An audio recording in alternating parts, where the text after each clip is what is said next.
إن الحمد لله نحمده ونستعينه ونستغفره ونؤمن به ونتوكل عليه ونعوذ بالله من شرور أنفسنا ومن سيئات أعمالنا من يهده الله فلا مضل له ومن يضلل فلا هادي له أي فلن تجد له وليا مرشدا ونشهد أن لا إله إلا الله وحده لا شريك له هو الذي لا ضد له ولا ند له لا مثل له ولا مثيل له لا وزير له ولا كفيل له لا شبه له ولا شبيه له لا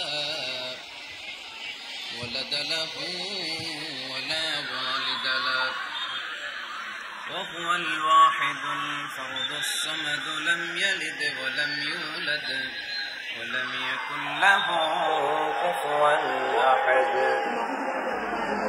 ونشهد أن سيدنا ونبينا وحبيبنا وبشيرنا ونذيرنا وطبيبنا وطبيب أرواحنا وحبيبنا وحبيب ربنا محمدا عبد الله ورسوله أرسله بالحق بشيرا ونذيرا وداعيا إلى الله بإذنه وسراجا منيرا أما بعد فقد قال الله تعالى في كلامه المجيد وفي فرقانه الحميد أعوذ بالله من الشيطان الرجيم بسم الله الرحمن الرحيم والضحى والليل إذا سجى ما ودعك ربك وما قلى وللآخرة خير لك من الأولى ولسوف يعطيك ربك فترضى إن الله وملائكته يصلون على النبي يا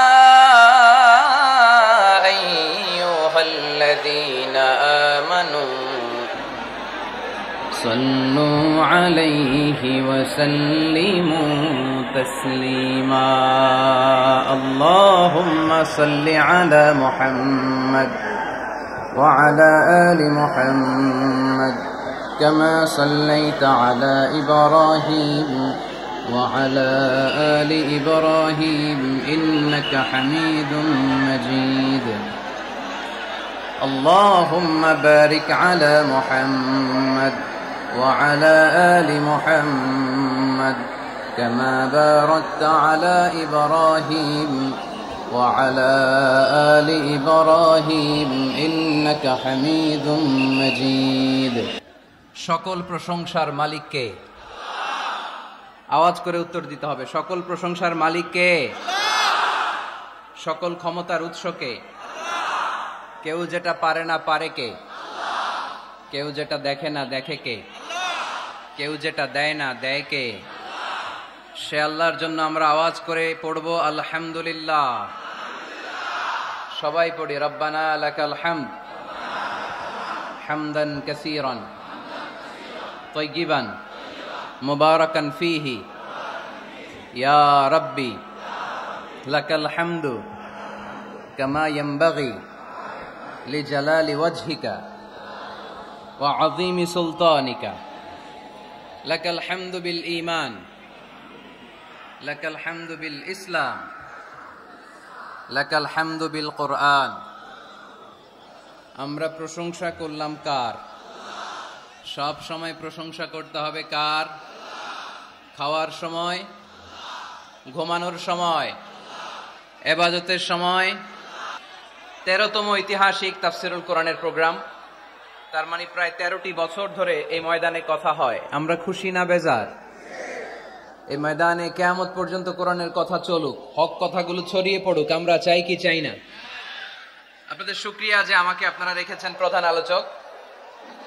আমার আগে কথা বলেছে হযরত মাওলানা মুফতি আলী আকবর সাহেব, মুহাদ্দিস, বড় আইলাচাড়া মাদ্রাসা, কুষ্টিয়া। আজকের এই প্রোগ্রামের প্রধান অতিথি আমার সম্মানিত বড় ভাই মোহাম্মদ শাহিদুজ্জামান টরিক, পরিচালক, 5 কমলাপুর দারুল উলুম হাফিজিয়া কওমিয়া মাদ্রাসা। আসার পথেই দেখছিলাম উনি বিশিষ্ট শিল্পপতি, ব্যবসায়ী এবং সমাজসেবক, সিঙ্গাপুর বাংলাদেশ চেম্বার অফ কমার্সের ফরমার প্রেসিডেন্ট। আমি সিঙ্গাপুরে গেলে ওনার ওখানে থাকি এবং কোরবানির ঈদের আগে সিঙ্গাপুর বাংলাদেশ কমিউনিটির আয়োজনে কিছু প্রোগ্রামও করে এসেছে আলহামদুলিল্লাহ। আজকের প্রোগ্রামের সভাপতিত্ব করছেন হযরত মাওলানা আব্দুল হামিদ সাহেব, মুহতামিম, 5 কমলাপুর দারুল উলুম হাফিজিয়া কওমিয়া মাদ্রাসা। হুজুর আসছে? আলহামদুলিল্লাহ, মাশাআল্লাহ মাশাআল্লাহ।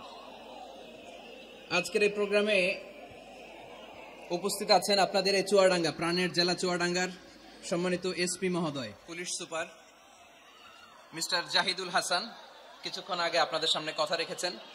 উপস্থিত আছেন mister Riazul Islam Joardar, ex mayor Chuadanga. উপস্থিত আছেন কারেন্ট মেয়র, কি নাম, জিপু চৌধুরী। যারাই আজকের প্রোগ্রামকে সাফল্যমণ্ডিত করার জন্য এই বিশাল কোরআনের গ্যাদারিং এ উপস্থিত হয়েছেন, আমি তাদের সবাইকে অন্তরের অন্তঃস্থল থেকে শুকরিয়া জানাই। বিশেষ করে চুয়াডাঙ্গা জেলা সদরের যে পুলিশের ওসি আছে এবং আলমডাঙ্গা থানার ওসি, তাদের টিম, এবং বিশেষ করে আন্তরিকভাবে আপনাদের এ চুয়াডাঙ্গা জেলার এসপি মহোদয় জাহিদুল ইসলাম ভাই উপস্থিত আছেন। আমি চুয়াডাঙ্গা জেলা শহর থেকে প্রায় 10 কিলোমিটার পথ পাড়ি দিয়ে এসেছি। পুরো রাস্তায় মানুষ ব্লক ছিল। এখানে যত মানুষ তার চেয়ে 3-4 গুণ মানুষ রাস্তায় দাঁড়িয়ে আছে। এখানেও 3-4 লক্ষ লোক হয়ে যাবে। তো এই ভালোবাসাটা শুধু কোরআনের জন্য, ঠিক কিনা? মিডিয়ার ভাইরা যারা এসেছেন আপনাদের শুকরিয়া জানাই। তারপরে রাজনৈতিক ব্যক্তিবর্গ যারা এসেছেন শুকরিয়া জানাই। অন্য ধর্মের ভাইরা যদি থাকেন তাদেরকেও শুকরিয়া জানাই। মা বোনদের জন্য কয়েকটি প্যান্ডেল করা হয়েছে, আমি মা বোনদেরকে শুকরিয়া জানাই।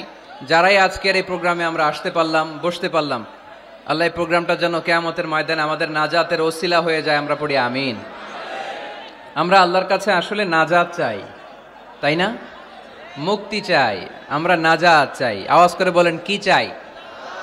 আল্লাহ যদি কিয়ামতের দিন বলে এত লক্ষ মানুষের ভিড়ে সেদিন শুধু কোরআনের জন্য, ইসলামের জন্য, আমার ভালোবাসায়, নবীর ভালোবাসায় চুয়াডাঙ্গার আলমডাঙ্গা থানায় তুমি কষ্ট করে ওই মাহফিলে উপস্থিত হয়ে কোরআনের মাহফিলকে সার্থক করেছো, যাও এর ওসিলায় তোমারে আমি মাফ করে দিলাম, এই ঘোষণা যদি আল্লাহ সেদিন দেয়, ভাল লাগবে আপনাদের? সবার ভাল লাগবে? আসলে আমাদের অনেক ভালো লাগবে, কারণ আমরা নাজাত চাই। কি চাই?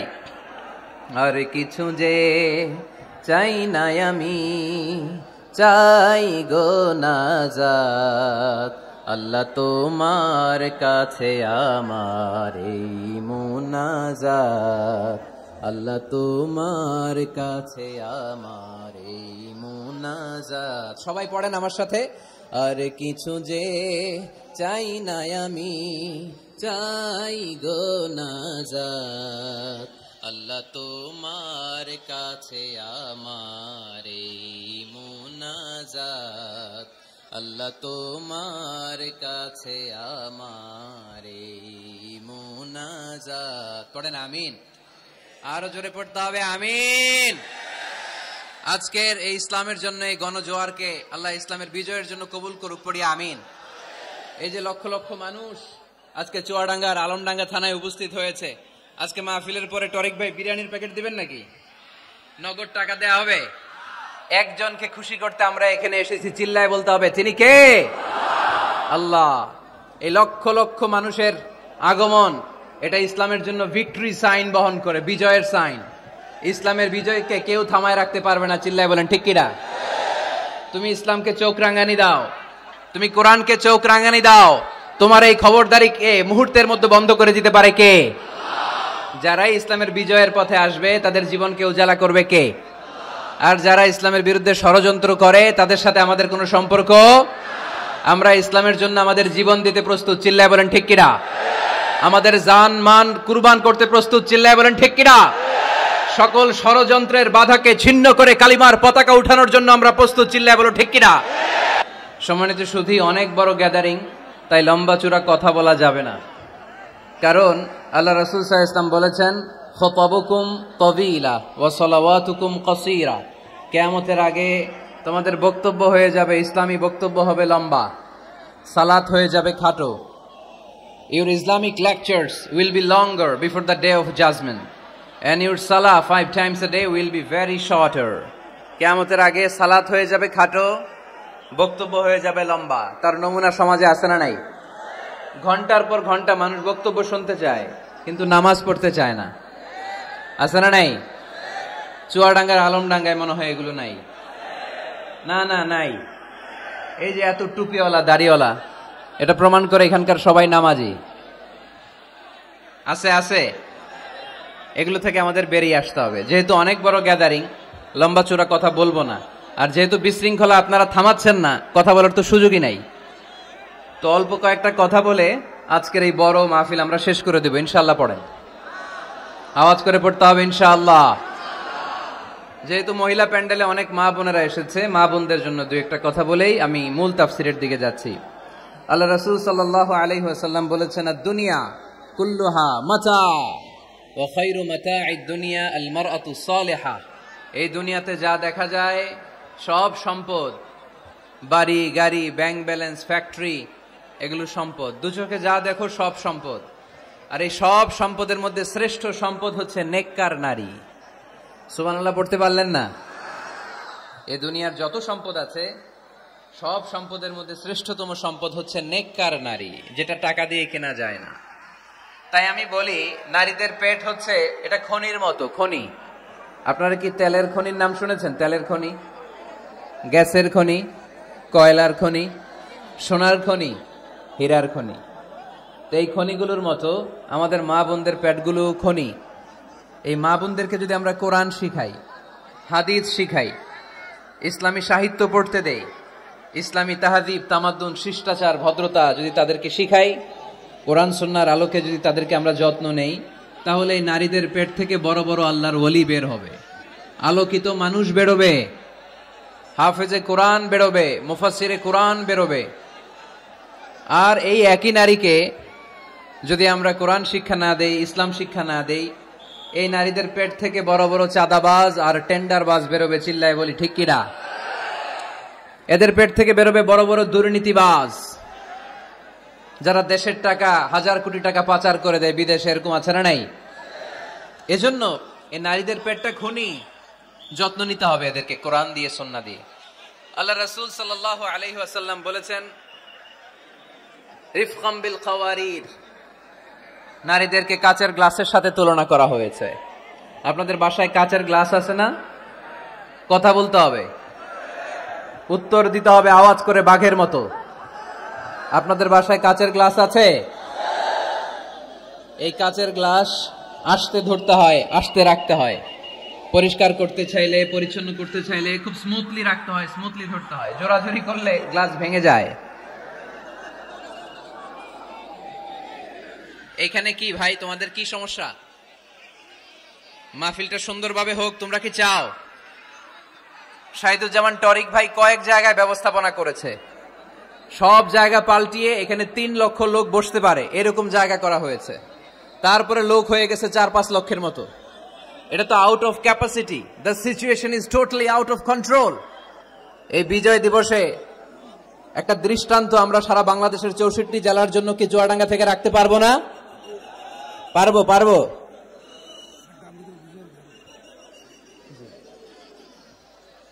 আজকের এই বিজয় দিবসে দেখিয়ে দিতে হবে যে 9 মাস রক্তক্ষয়ী যুদ্ধের মাধ্যমে যেমনি আমরা গোটা বিশ্বে এক বিরল দৃষ্টান্ত এক্সাম্পল স্থাপন করেছি, আজকে চুয়াডাঙ্গার আলমডাঙ্গা থানা তো একটা দৃষ্টান্ত স্থাপন করতে হবে তোমাদেরকে, যে লক্ষ লক্ষ লোক জায়গা ছিল না, আমরা দাঁড়িয়ে দাঁড়িয়ে ঘেমে অস্থির হয়ে কোরআনের কথা শুনেছি। এই জায়গাটাতে এত ধাক্কাধাক্কি করলে তো চলবে না রে ভাই। জায়গা পাওয়া না গেলে আস্তে করে পেছনের দিকে তোমরা মুভ করো, কিন্তু প্যান্ডেলের এত কাছে যদি আওয়াজ করো তাহলে তো কথা বলা যাবে না। কয়েকবার আমি আলোচনা থামিয়ে তোমাদেরকে শান্ত করার চেষ্টা করলাম, কিন্তু ব্যর্থ হয়েছি।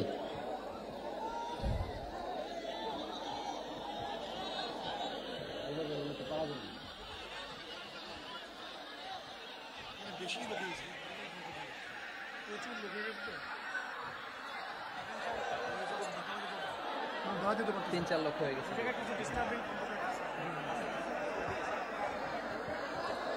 আমি এই যে আপনারা পুলিশের 3 জন ভাই যে আছেন উপাসে যারা, আমি বলবো একটু এক্সিটের ব্যবস্থা করে দেন, এরা ওইদিকে চলে যাক। এখানে দাঁড়িয়ে থেকে লাভ নাই, আমাকে তো দেখেছো তোমরা, আমি তোমাদেরকে ভালোবাসি কোরআনের জন্য। হয় দাঁড়িয়ে থাকো চুপ করে, তা না হলে আস্তে করে পিছনের দিকে যাওয়ার চেষ্টা করো। এই ধাক্কাধাক্কি করলে জনস্রোত এসে হতাহতের ঘটনা ঘটবে, মিডিয়া ম্যানদের ক্যামেরা ভাঙচুর হবে। আস্তে আস্তে পেছনের দিকে যাও, আস্তে আস্তে এক্সিট নাও, এক্সিট। আজকে 16 ডিসেম্বর, তাই না? আমাদের কি দিবস? বিজয় দিবস। এই লক্ষ লক্ষ জনতা নিয়ে আমরা দোয়া করি আল্লাহ যেন সকল মুক্তিযোদ্ধা ভাইদের কবরগুলোকে জান্নাতের টুকরা বানায় দেয়। আমরা পড়ি আমিন।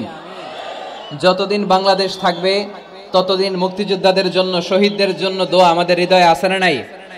এক সাগরে রক্তের বিনিময়ে বাংলার স্বাধীনতা আনলে যারা, আমরা তোমাদের ভুলব না, আমরা তোমাদের ভুলব না। এক সাগরে রক্তের বিনিময়ে বাংলার স্বাধীনতা আনলে যারা, আমরা তোমাদের ভুলব না, আমরা তোমাদের ভুলব না। দুঃসহ বেদনার কণ্টক পথবে শোষণের নাগ পাশ ছিঁড়লে যারা, আমরা তোমাদের ভুলব না, আমরা তোমাদের ভুলব না। ঠিক কিনা? সকল মুক্তিযোদ্ধাদের কবরগুলোকে আল্লাহ তুমি জান্নাতের বাগান বানিয়ে দাও, পড়ি আমিন। তোমার বিশেষ নূর দিয়ে মুনাওয়ার করে দাও, আওয়াজ করে পড়ি আমিন।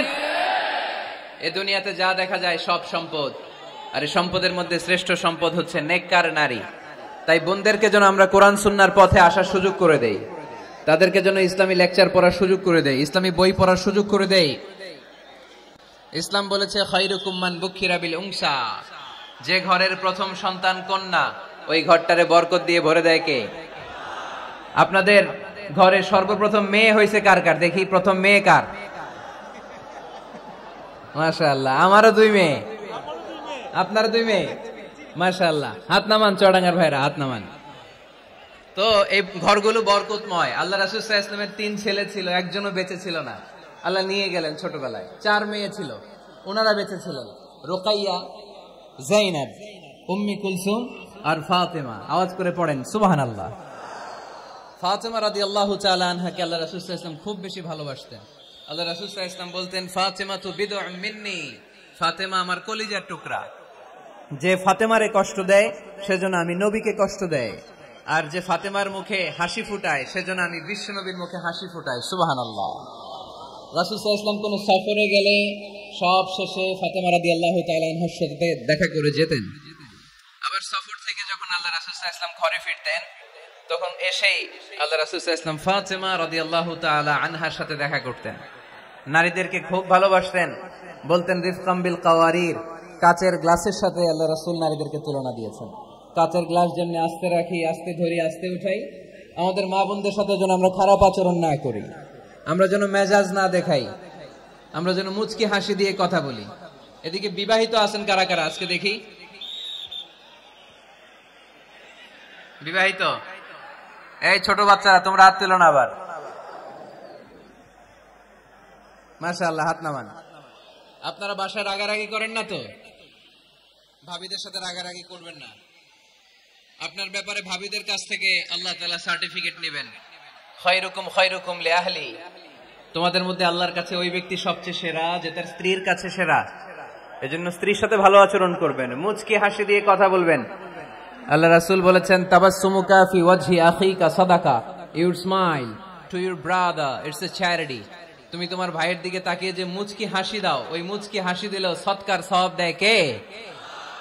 আপনি স্ত্রীর সাথে মুচকি হাসবেন, সওয়াব আছে না নাই?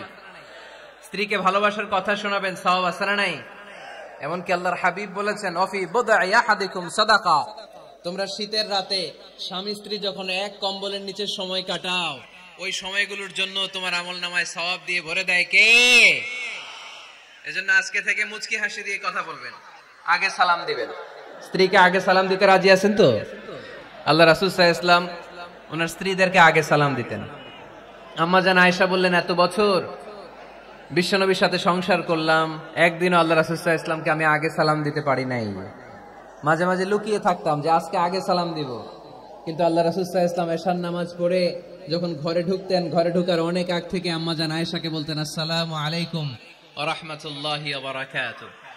এজন্য আমরা যেন বেশি বেশি সালাম দেই। তো একজন নারী বরকতময় কিনা আমরা বুঝবো তার প্রথম সন্তান যদি কন্যা। তার মানে কন্যা আসলেই ঘরে বরকত আছে না নাই? আছে।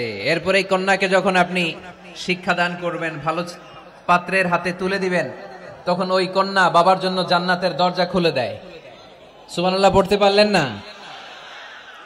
এরপর সে যখন কারো স্ত্রী হয়, তার কাছ থেকে আল্লাহ তাআলা সার্টিফিকেট নেয় স্বামীর ব্যাপারে। তারপর যখন সন্তান সম্ভবা হয়, অনেক নারী বাচ্চা ডেলিভারি করতে যেয়ে মারা যায়। সন্তান ডেলিভারি করতে যেয়ে যে নারী মারা যায়, ওই নারীদেরকে কিয়ামতের দিন আল্লাহ শহীদদের কাতারে দাঁড় করায় দিবেন।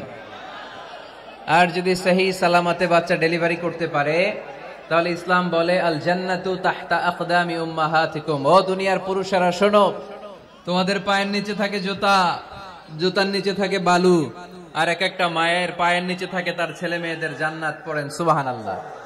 ওগো মা তুমি এই ধরনের শ্রেষ্ঠ নিয়ামত, তোমারই পদ তলে রয়েছে জান্নাত। ওগো মা তুমি এই ধরনের শ্রেষ্ঠ নিয়ামত, তোমারই পদ তলে রয়েছে জান্নাত। সুবহানাল্লাহ পড়েন। আচ্ছা, এই দুনিয়াটাকে যদি 100 বার আমরা বিক্রি করে দেই, ওই বিক্রির টাকা দিয়ে জান্নাতের একটা টেবিলের দাম হবে?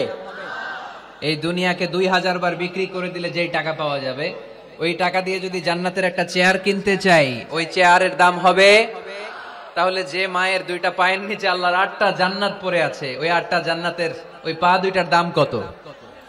রাসূল সাল্লাল্লাহু আলাইহি ওয়াসাল্লাম বলেছেন, লাউ কাতা'তা জিলদাক, তুমি তোমার গায়ের চামড়া কেটেও যদি মায়ের পায়ের জুতা বানিয়ে দাও, তাহলে ছোটবেলায় যে দুধ খেয়েছো, এক ঢোক দুধের শোধ কোনোদিন আদায় হবে না। চিল্লা এখন সুবহানাল্লাহ। মায়ের এক ধার দুধের দাম, কাটিয়া গায়ের চাম, পাপোশ বানাইলে ঋণের শোধ হবে না। এমন দরদি ভাবে কেউ হবে না আমার মাহা। ঠিক কিনা? এজন্য মা বাবা যাদের বেঁচে আছে, আমরা যেন মা বাবার কাছ থেকে দোয়া নেই। পীর সাহেবের কাছে যদি দোয়া নিতে যান, দোয়া কবুল হতেও পারে, নাও হতে পারে। গোটা বিশ্বের সব পীর সাহেব যদি 1 গ্লাস পানির মধ্যে দোয়া পরে ফু দেয়, গোটা বিশ্বের সব ইমাম সাহেব যদি, খতিব সাহেব যদি 1 গ্লাস পানির মধ্যে দোয়া পরে ফু দেয়, আর আপনার আম্মা শুধু সুবহানাল্লাহ বলে যদি আরেক গ্লাস পানির মধ্যে ফু দেয়, আপনার মায়ের দোয়াটা মুহূর্তে আল্লাহর দরবারে কবুল হয়ে যাবে। এজন্য আব্বা আম্মার দোয়া নিতে রাজি আছি তো? যাদের আব্বা আম্মা বেঁচে আছে, আল্লাহ যেন হায়াত দারাজ করে, আমরা পড়ি আমিন। যারা আমরা আমাদের আব্বা আম্মা, আমাদের বটবৃক্ষগুলোকে হারিয়েছি, তাদের কবরগুলোরে আল্লাহ জান্নাতের বাগান বানিয়ে দিক, আমরা পড়ি আমিন। আর দেরি না করে আমরা সরাসরি মহাবিশ্বের মহাবিশ্বয় মহাগ্রন্থ আল কোরআন আল কারীম থেকে কথা শুনবো। আমরা যে বইটা থেকে কথা শুনবো, চুয়াডাঙ্গার ভাইয়েরা দেহের সবটুকুন শক্তি গলার মাঝ বরাবর এনে আওয়াজ করে বলেন তো, এই বইটার নাম কি? এই কোরআনে কোনো ভুল আছে? সন্দেহ আছে? সংশয় আছে? আমাদের জীবন সমস্যার সবকিছুর সমাধান এই কোরআনের ভেতরে দিয়েছে কে? সমাধান চাও যদি জীবনে মরণে, ফিরে যাও খুঁজে নাও চোখ রাখো কোরআনে। ঠিক কি না? সমাধান চাও যদি জীবনে মরণে, ফিরে যাও খুঁজে নাও চোখ রাখো কোরআনে। If you want a solution this দুনিয়া এন্ড আখিরা, go back have a look to the holy কোরআনে। ঠিক কি না? এজন্য আমরা সমস্যার সমাধান চাইলে চোখ রাখতে হবে যেই কিতাবের দিকে, কিতাবটার নাম আল কোরআন। এই কিতাবে কোনো ভুল নাই, এই কিতাবে কোনো সন্দেহ নাই, কোনো সংশয় নাই। এই কিতাবে যে সন্দেহ নাই এই কথা কোরআনে বলে দিয়েছে কে?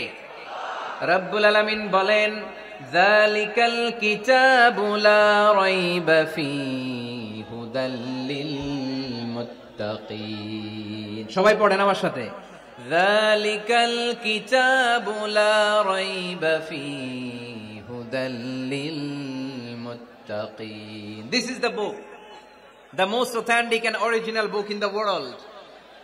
There is no doubt in it and a guidance to those who are muttaqin. এই বইটা এমন বই যেখানে কোনো ভুল নাই, কোনো সন্দেহ নাই, কোনো সংশয় নাই। মুত্তাকিনদের জন্য এই বইয়ের ভেতরে হেদায়েত রেখে দিয়েছে কে? আল্লাহ। আবার রব্বুল আলামিন বলেন, আলিফ লাম রা, কিতাবুন আনজালনাহু ইলাইকা লিতুখরিজান নাসা মিনাল যুলুমাতি ইলান নূর। ও Muhammad sallallahu alayhi wa sallam, I've revealed this holy and sacred book unto you in order to lead the mankind out of darkness into the light. ও নবী, আমি কেন এই কোরআনকে আপনার কাছে পাঠিয়েছি আপনি জানেন? অন্ধকারাচ্ছন্ন মানুষগুলোকে আলোর পথে নিয়ে যাওয়ার জন্য, জাহান্নামীগুলারে জান্নাতি বানানোর জন্য, রাম আর বামপন্থীগুলারে ডানপন্থী বানানোর জন্য। চিল্লায় বলো ঠিক কি না? এজন্য কোরআনের সাথে আমাদের অ্যাটাচমেন্ট বাড়ানোর দরকার আছে না নাই? আমরা যেন বেশি বেশি কোরআনের সাথে সম্পর্ক বাড়াতে পারি, কোরআনকে যেন আমরা বন্ধু বানাই। আমাদের বন্ধু হবে কোরআন। আমাদের বন্ধু হবে কি? আমাদের নিঃসঙ্গ সময়ের বন্ধু হতে হবে কোরআন। এই কোরআন যদি দুনিয়াতে আমরা বন্ধু বানাতে পারি কোরআনকে, কবরেও এই কোরআনকে আমাদের বন্ধু বানায় দিবে কে? কিয়ামতের ময়দানে ওই কোরআনকে আমাদের জন্য সুপারিশকারী করে বানাবে কে? সেই মহাবিশ্বের মহাবিশ্বয় মহাগ্রন্থ আল কোরআন আল কারীম থেকে আমি একটা সূরার কিয়দাংশ তেলাওয়াত করেছি আজকের চুয়াডাঙ্গার এই বিশাল জনসমুদ্রে। এই সূরার কিছু মেসেজ এই চমৎকার রজনীতে আপনাদের সাথে আমি শেয়ার করব। আওয়াজ করে পড়তে হবে ইনশাআল্লাহ। কোরআনের যেখান থেকেই বলি ওইখান থেকে বরকত আছে না নাই? অনেকে বলে, হুজুর ওই এলাকায় পর্দার ওয়াজ করছেন, এখানে পর্দার কথা বলেন কেন? বলে না? অনেকে বলে, হুজুর ওই জেলায় নামাজের ওয়াজ করছেন, তো এই জেলায় আবার নামাজের কথা কন কেন?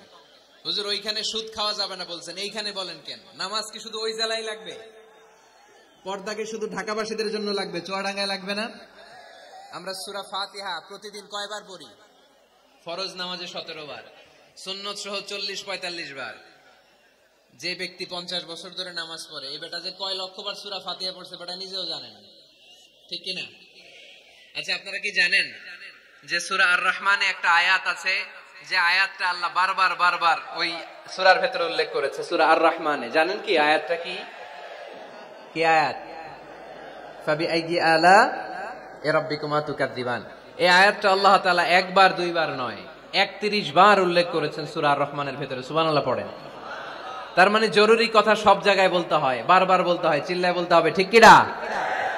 আজকে আমরা সূরা দোহা থেকে কথা শুনবো। সূরাতুদ দোহা। আওয়াজ করে বলেন তো সূরাটার নাম কি? এই আপনাদের গলার আওয়াজ। সারা বিকাল আর সন্ধ্যায় চিল্লাচিল্লি করতে করতে আপনাদের এনার্জি শেষ, তাই না? সূরাটার নাম সূরাতুদ দোহা। আওয়াজ করে বলেন তো সূরার নাম কি?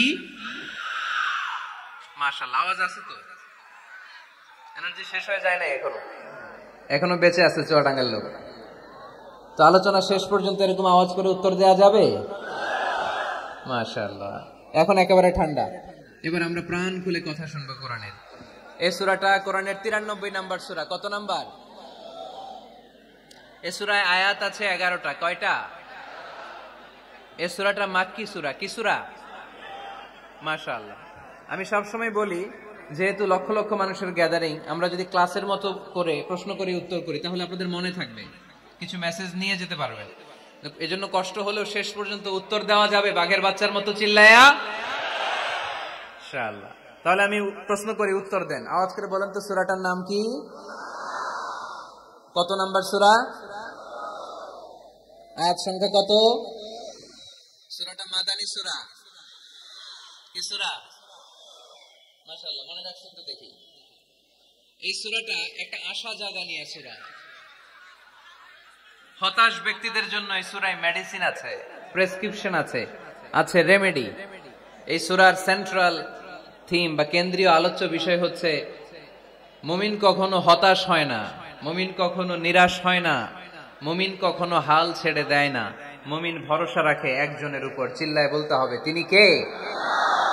লা তাইয়াসু মির রাউহিল্লাহ ইন্নাহু লা ইয়াইয়াসু মির রাউহিল্লাহি ইল্লাল কওমুল কাফিরুন।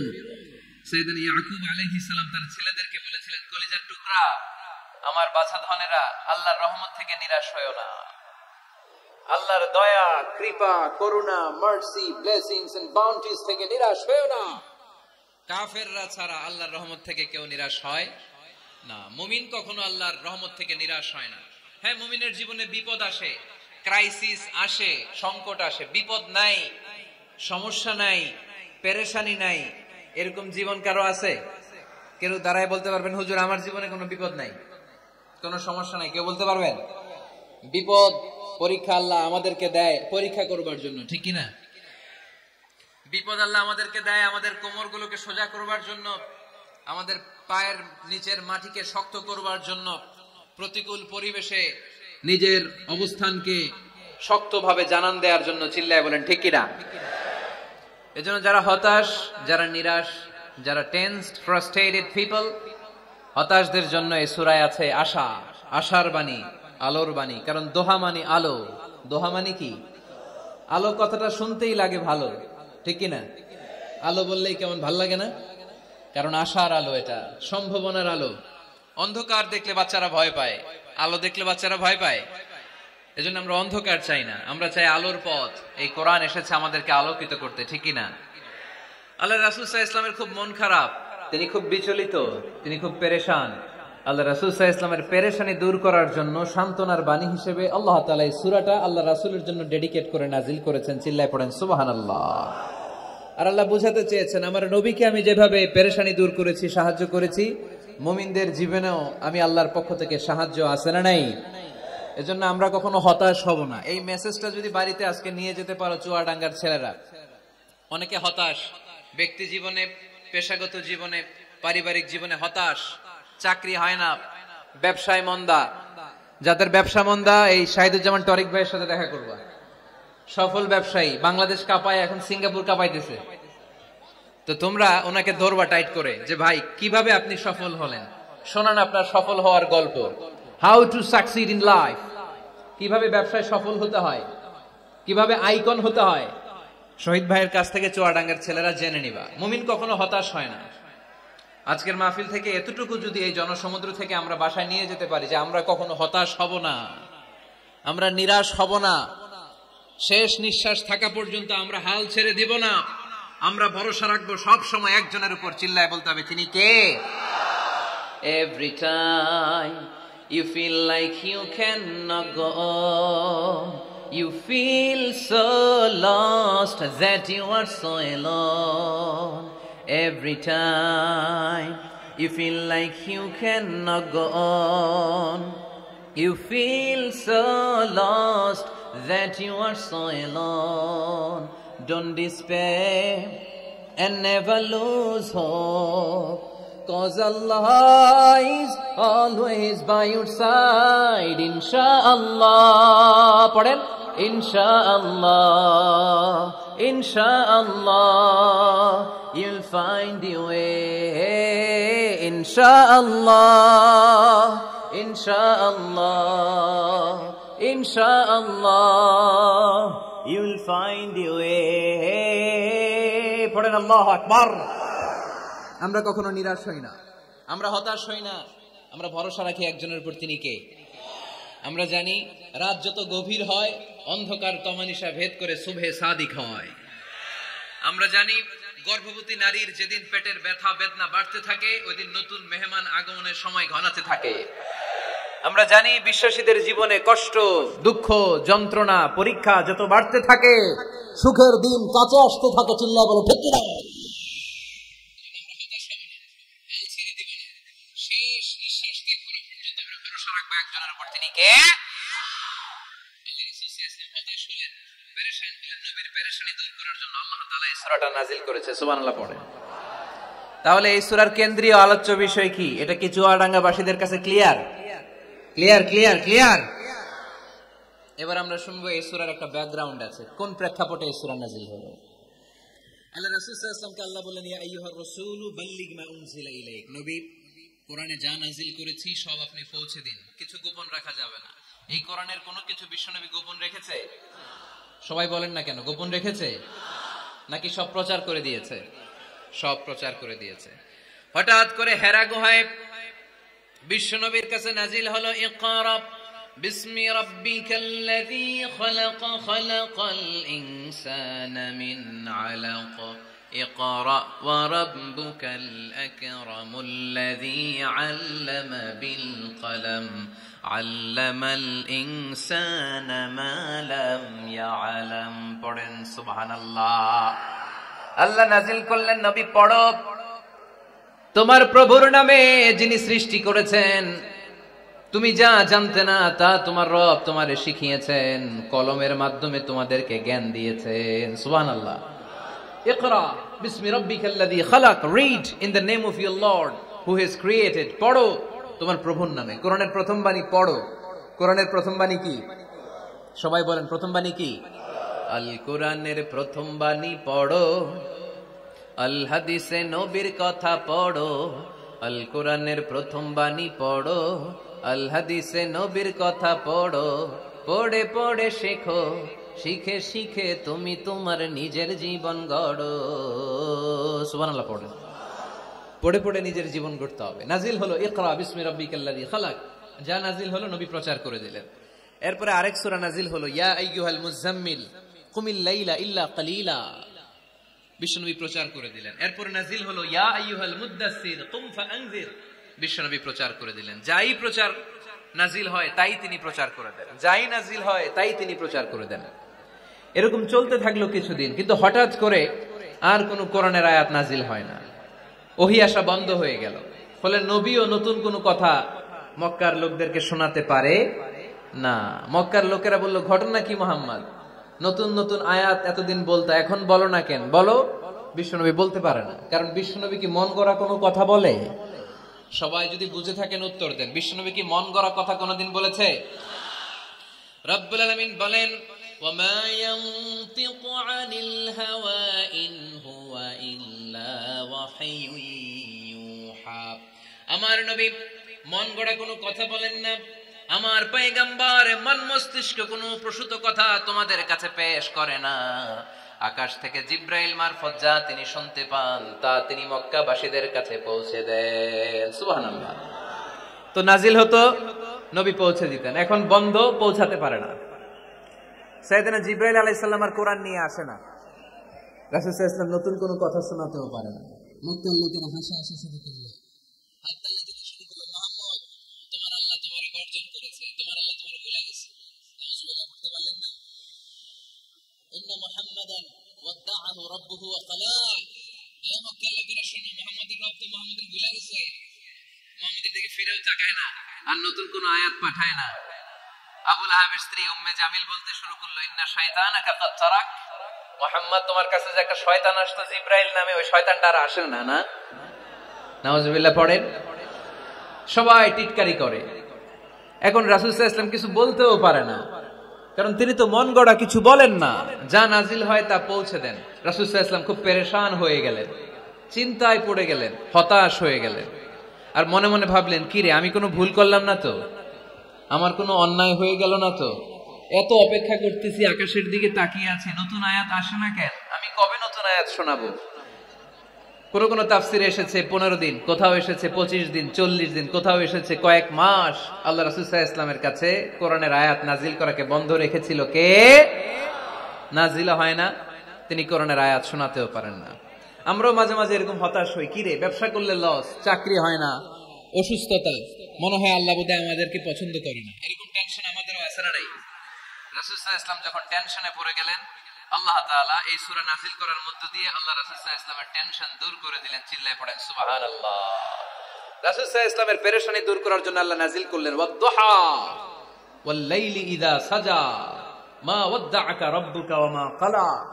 ওয়াদ-দুহা আলোর শপথ, ওয়াল-লাইলি ইযা সাজা নিঝুম নিস্তব্ধ রাতের শপথ। সুবহানাল্লাহ পড়েন।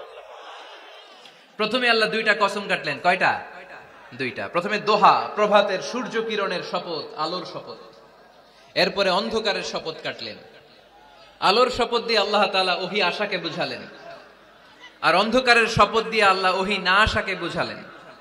আল্লাহ বুঝাতে চাইলেন, নবী সব সময় আলো থাকলে ভাল লাগে না। 24 ঘন্টায় যদি সূর্যের আলো, এখনো সূর্যের আলো, সকালেও সূর্যের আলো, খালি আলো আর আলো, ভাল লাগবে? কথা বলেন না কেন? আবার 24 ঘন্টায় ঘুটঘুটে অন্ধকার, কোনো আলো টালো নাই, ভাল লাগবে?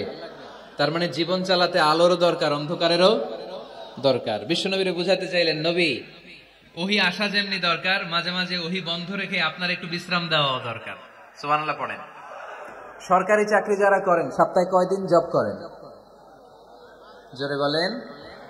5 দিন। বাকি 2 দিন কি করেন? বিশ্রাম নেন, ছুটিতে থাকেন। 7 দিনে যদি কাজ করা লাগতো, ভাল লাগতো? কথা বলেন না কেন? ভাল লাগতো না। আবার 7 দিনে যদি ছুটি থাকতো, ভাল লাগতো না। তার মানে কাজেরও যেমনি দরকার, বিশ্রামেরও দরকার, ঠিক কিনা? আল্লাহ বুঝাতে চাইলেন, নবী কাফেরদের কথায় কান দিবেন না। ওরা বলে আমি আপনারে ভুলে গিয়েছি। না না, কোশ্চিন কালেও না। আমি আপনারে কেমন করে ভুলে যাই? আপনি আমার বন্ধু। আমি ইচ্ছা করে ওহী নাজিল বন্ধ রেখে কিছুদিন আপনারে ছুটি দিলাম। আল্লাহর পক্ষ থেকে আমি আপনার জন্য বিশ্রামের ব্যবস্থা করে দিয়েছি। নবী বিশ্রামের ব্যবস্থা করে দিলাম, কারণ প্রতিদিন ওহী নাজিল হলে এটা পৌঁছে দেওয়া, এটা 4টিখানি কথা নয়। ওহীর বাণী, এটা কোনো মন্ত্রীর বাণী নয়। ওহীর বাণী, এটা কোনো প্রেসিডেন্টের বাণী নয়। ওহীর বাণী প্রধানমন্ত্রীর বাণী না। ওহীর বাণী রাজা বাদশার বাণী নয়। ওহীর বাণী আমাদের কাছে পাঠিয়েছে কে? এই কালামুল্লাহ মাজিদের ওজন আছে না নাই? আল্লাহ বললেন, ইন্না সানুলকি আলাইকা কওলান সাকিলা। নবী গো, কোরআনের বাণী এটা হালকা কোনো বাণী নয়, এটা ভারী একটা বাণী। এই বাণী যদি আমি সাগরে নাজিল করতাম, এই কোরআনের বাণী যদি আমি জঙ্গলে নাজিল করতাম, আর এই কোরআনের বাণী যদি আমি পাহাড়ের মধ্যে নাজিল করতাম, কোরআনের ভারে বড় বড় পাহাড়গুলো মুহূর্তের মধ্যে ভেঙে চুরে খান খান হয়ে যেত। লাউ আনজালনা هذا القرآن على جبل لرأيته خاشعا متصدعا من خشية الله। নবী হে, এই কোরআনকে আপনার উপর নাজিল না করে যদি আমি হিমালয় পাহাড় মাউন্ট এভারেস্টের উপর নাজিল করতাম, আমেরিকার আলাস্কা মাউন্টেন রেঞ্জের উপর নাজিল করতাম, ইউরোপের আল্পস পর্বতমালায় নাজিল করতাম, আমি যদি বড় বড় তুর পাহাড়ের উপর নাজিল করতাম, আপনি দেখতেন কোরআনের ভারে পাহাড়গুলো ভেঙে চুড়ে খান খান হয়ে গিয়েছে। তার মানে কোরআনের ওজন আছে না নাই? কোরআনের বাণী কি পাতলা, হালকা না ভারী? সবাই বলুন, হালকা না ভারী? কতটা ভারী? রাসূল সাল্লাল্লাহু আলাইহি ওয়াসাল্লাম যখন ওটের উপর বসে থাকতেন, তখন কোরআনের আয়াত নাজিল হলে ওটের পা মাটির মধ্যে দেবে যেত। ঘোড়ার উপর যখন বসে থাকতেন, তখন কোরআনের আয়াত নাজিল হলে ঘোড়া মাটিতে বসে যেত। মাঝে মাঝে আল্লাহ রাসূল সাহাবীদের পায়ের উপরে মাথা রেখে ঘুমাতেন। সাইয়েদনা যায়েদ রাদিয়াল্লাহু তাআলা আনহুর পায়ের মধ্যে, রানের মধ্যে মাথা রেখে বিশ্বনবী একবার ঘুমালেন। যায়েদ রাদিয়াল্লাহু তাআলা আনহু বলেন, অনেকক্ষণ বিশ্বনবী শুয়ে রইলেন, কিন্তু আমার কষ্ট হয় নাই, আমি টের পাই নাই। কিন্তু হঠাৎ বিশ্বনবীর উপর কোরআন যখন নাজিল হওয়া শুরু হয়ে গেল, আমার মনে হলো বিশ্বনবীর মাথার ওজন উহুদ পাহাড়ের সমান ভারী হয়ে গেছে। এতক্ষণ ধরে বিশ্বনবীর মাথার কোনো ওজন নাই। হঠাৎ যখন কোরআনের আয়াত নাজিল হতে লাগলো, দেখলাম বিশ্বনবীর মাথার ওজন এতটা বেড়ে গিয়েছে, আমার মনে হচ্ছে আমার পায়ের হাড্ডি আর রান ফেটে মুহূর্তের মধ্যে খান খান হয়ে যাবে। তার মানে কোরআনের আয়াত সবসময় রিসিভ করা, ওহী সবসময় নেয়া এবং ওহীর বাণী পৌঁছে দেয়া, এটা সাধারণ কোনো কাজ নয়। সব সময় ওহী লাগাতার নাজিল হলে নবীর কষ্ট হয়ে যাবে। এজন্য নবীর কষ্ট দূর করার জন্য সরকারি চাকরি যারা করেন যেমনি ছুটি পান, নবীকে একটু ছুটি আর বিশ্রামে রাখার জন্য আল্লাহ তাআলা ইচ্ছা করেই ওহী নাজিল বন্ধ রেখেছেন। চিল্লায়ে পড়েন সুবহানাল্লাহ। এজন্য আল্লাহ তাআলা নবীর আশ্বস্ত করে বললেন, নবী ওয়াদ-দুহা والليل إذا سجى ما ودعك ربك وما قلى وللآخرة خير لك من الأولى ولسوف يعطيك ربك فترضى পড়েন আল্লাহু আকবার। সূরার শুরুতে আল্লাহ শপথ কাটলেন দুইটা। কয়টা? সবাই বলেন, আরো জোরে বলতে হবে, কয়টা? তাহলে শপথের পর্ব শেষ। শপথ যখন শেষ, তারপরের তিনটি আয়াতে কনফার্মেশন। আল্লাহ তাআলা তার নবীকে কনফার্ম করেছেন যে নবী আমি আপনার সাথে আছি, নবী আমি আপনার সাথে আছি। এই এলাকার ওসি সাহেব যদি আপনারে বলে আমি আপনার সাথে আছি, সাহস লাগবে না? এসপি সাহেব যদি বলে আপনার সাথে আছি, সাহস লাগবে না? এমপি সাহেব যদি বলে সাথে আছি, সাহস লাগবে? প্রধানমন্ত্রী যদি বলে ভয় নাই সাথে আছি, সাহস লাগবে না? ডোনাল্ড ট্রাম্প যদি বলে ভয় নাই সাথে আছি, সাহস লাগবে? আর রাজাদিরাজ মালিকুল আমলাক, গোটা বিশ্বের সব রাজাদের রাজা মহারাজা আল্লাহ যদি বলে সাথে আছি, সাহস লাগে কি লাগে না? বিশ্ব নবীরে সাহস যোগালেন। পরের তিনটা আয়াতে আল্লাহ তাআলা নবীরে বললেন, নবী ভয় নাই, never lose hope, never give up, never be frustrated, আর হতাশ হবেন না, আমি আপনার সাথে আছি। চিল্লায় পড়েন সুবহানাল্লাহ। তারপরের তিন আয়াতে দিলেন তিনটা রিমাইন্ডার, নবী আপনারে কি কি নিয়ামত দিছি শুনেন, এগুলো মনে রাখেন, ভুলে যায়েন না। আর সর্বশেষ তিনটা আয়াতে তিনটা ওয়ার্ক প্ল্যানস, মানে গাইডলাইন, কর্মসূচি দিয়ে আল্লাহ সূরাটারে শেষ করেছেন। পড়েন আলহামদুলিল্লাহ। দুইবার যখন আল্লাহ শপথ করলেন, আলোর শপথ, অন্ধকারের শপথ, তারপরে আল্লাহ কনফার্মেশন করে বললেন, নবী মা ওয়াদ্দাকা রাব্বুকা ওয়া মা ক্বালা, নবী হে আমি আপনারে ভুলি নাই, আমি আপনারে ছাড়ি নাই। কাফেররা বলে আমি আপনারে ভুলে গেছি, আমি আপনার উপর রাগ করেছি, তাই আপনার উপর কোরআন নাজিল করি না। কথাটা কিন্তু ঠিক না। আমি আপনারে ভালোবাসি, মহব্বত করি, ইচ্ছা করে আপনারে ছুটি দেওয়ার জন্য, কয়েকদিন বিশ্রামে রাখার জন্য ইচ্ছা করে কোরআন নাজিল বন্ধ রেখেছি। মা ওয়াদ্দাআকা রাব্বুকা ওয়া মা ক্বালা। কাফেরদের কথার জবাবে তিনি বলছেন, না আমি আপনারে ভুলি নাই, আমি আপনার সাথে আছি। সুবহানাল্লাহ পড়েন। সাথে আছে কে? আরো জোরে বলেন। রাস্তায় হঠাৎ অ্যাক্সিডেন্ট হয়ে গেছে, বাঁচাবে কে? বলতে হবে সাথে আছে কে? আমাদের সাথে আল্লাহ আছে। এরপর আল্লাহ বললেন, ওয়ালাল আখিরাতু খায়রুল লাকা মিনাল উলা। ও নবী, মক্কার জীবনে সাময়িক একটু কষ্ট আপনি সহ্য করেন, মদিনার জীবনে আপনার জন্য আনন্দ রেখেছে কে? আখিরাতে আপনার জন্য জান্নাতকে তৈরি রেখেছে কে? ওয়ালাল আখিরাতু খায়রুল লাকা মিনাল উলা। আরেকটা কনফার্মেশন, আরেকটা অ্যাসিউরেন্স, আরেকটা নিশ্চয়তার গ্যারান্টি। নবী, indeed verily hereafter is far better for you than this dunya. এই দুনিয়ার চেয়ে আখিরাত উত্তম, ঠিক কি না? আখিরাত আপনার জন্য তৈরি, এই দুনিয়ার জীবন আপনার আসল জীবন নয়। আসল জীবন হচ্ছে কবরের জীবন, ঠিক কি না? একদিন মাটির ভেতরে হবে ঘরে মন আমার, কেন বাঁধো দালান ঘর রে মন আমার, কেন বাঁধো দালান ঘর। প্রাণ পাখি উড়ে যাবে পিঞ্জর ছেড়ে, ধরা ধামে সবই রবে, তুমি যাবে চলে। বন্ধু বান্ধব যত মাতা পিতা দ্বারা সুত, বন্ধু বান্ধব যত মাতা পিতা দ্বারা সুত, সবই হবে তোমার পরে মন আমার, কেন বাঁধো দালান ঘর। একদিন মাটির ভেতরে হবে ঘরে মন আমার, কেন বাঁধো দালান ঘর। ঠিক না? মাটির ঘর আসল ঘর। এই ছোট্ট দুই লাইনের নাশিদ, এই গানটাই আমাদের হেদায়েতের জন্য যথেষ্ট, তাই না? কত কষ্ট করে বিল্ডিং বানালাম, কত কষ্ট করে ফ্ল্যাট কিনলাম, কত দামি টাইলস দিয়ে আমার গোসলখানাটা বানালাম, কিন্তু আমার জীবনের শেষ গোসলটা কি আমার ওই গোসলখানায় হবে? চিল্লায় বলতে হবে, হবে। এজন্য আল্লাহ বললেন, ওয়ালাল আখিরাতু খায়রুল লাকা মিনাল উলা। ও নবী, দুনিয়ার জীবন আসল জীবন নয়, আসল জীবন হলো আখিরাতের জীবন, ঠিক কি না? কিন্তু আমরা পাগল হয়ে আছি কোন জীবনের জন্য? দুনিয়ার পিছনে এই মরিচিকা, এই লোভ লালসা, এই ক্ষমতার দাপট, হ্যাঁ, এই সেলিব্রিটিজম, এই চোখ ধাঁধালো গ্ল্যামারাস লাইফের দিকে আমরা পাগলের মতো মরিচিকার পেছনে ছুটে বেড়াচ্ছি, আর আখিরাতের কথা আমরা বেমালুম ভুলে গিয়েছি, ঠিক কিনা? এজন্য আল্লাহ বললেন, বাল তুসিরুনাল হায়াতাদ দুনিয়া ওয়াল আখিরাতু খায়রুন ওয়া আবকা। তোমরা দুনিয়ার জীবনকে বড্ড বেশি প্রাধান্য দাও, কিন্তু জেনে রেখো, মনে রেখো, দুনিয়া আসল নয়, আসল ঠিকানা হলো মুমিনের আখিরাত। 2 নম্বর কনফার্মেশন, ওয়াল আখিরাতু খায়রুল লাকা মিনাল উলা। নবী হে, আখিরাত আপনার জন্য রেডি। 3 নম্বর কনফার্মেশন, ওয়ালা সাউফা ইউতিকা রাব্বুকা ফাতারদা।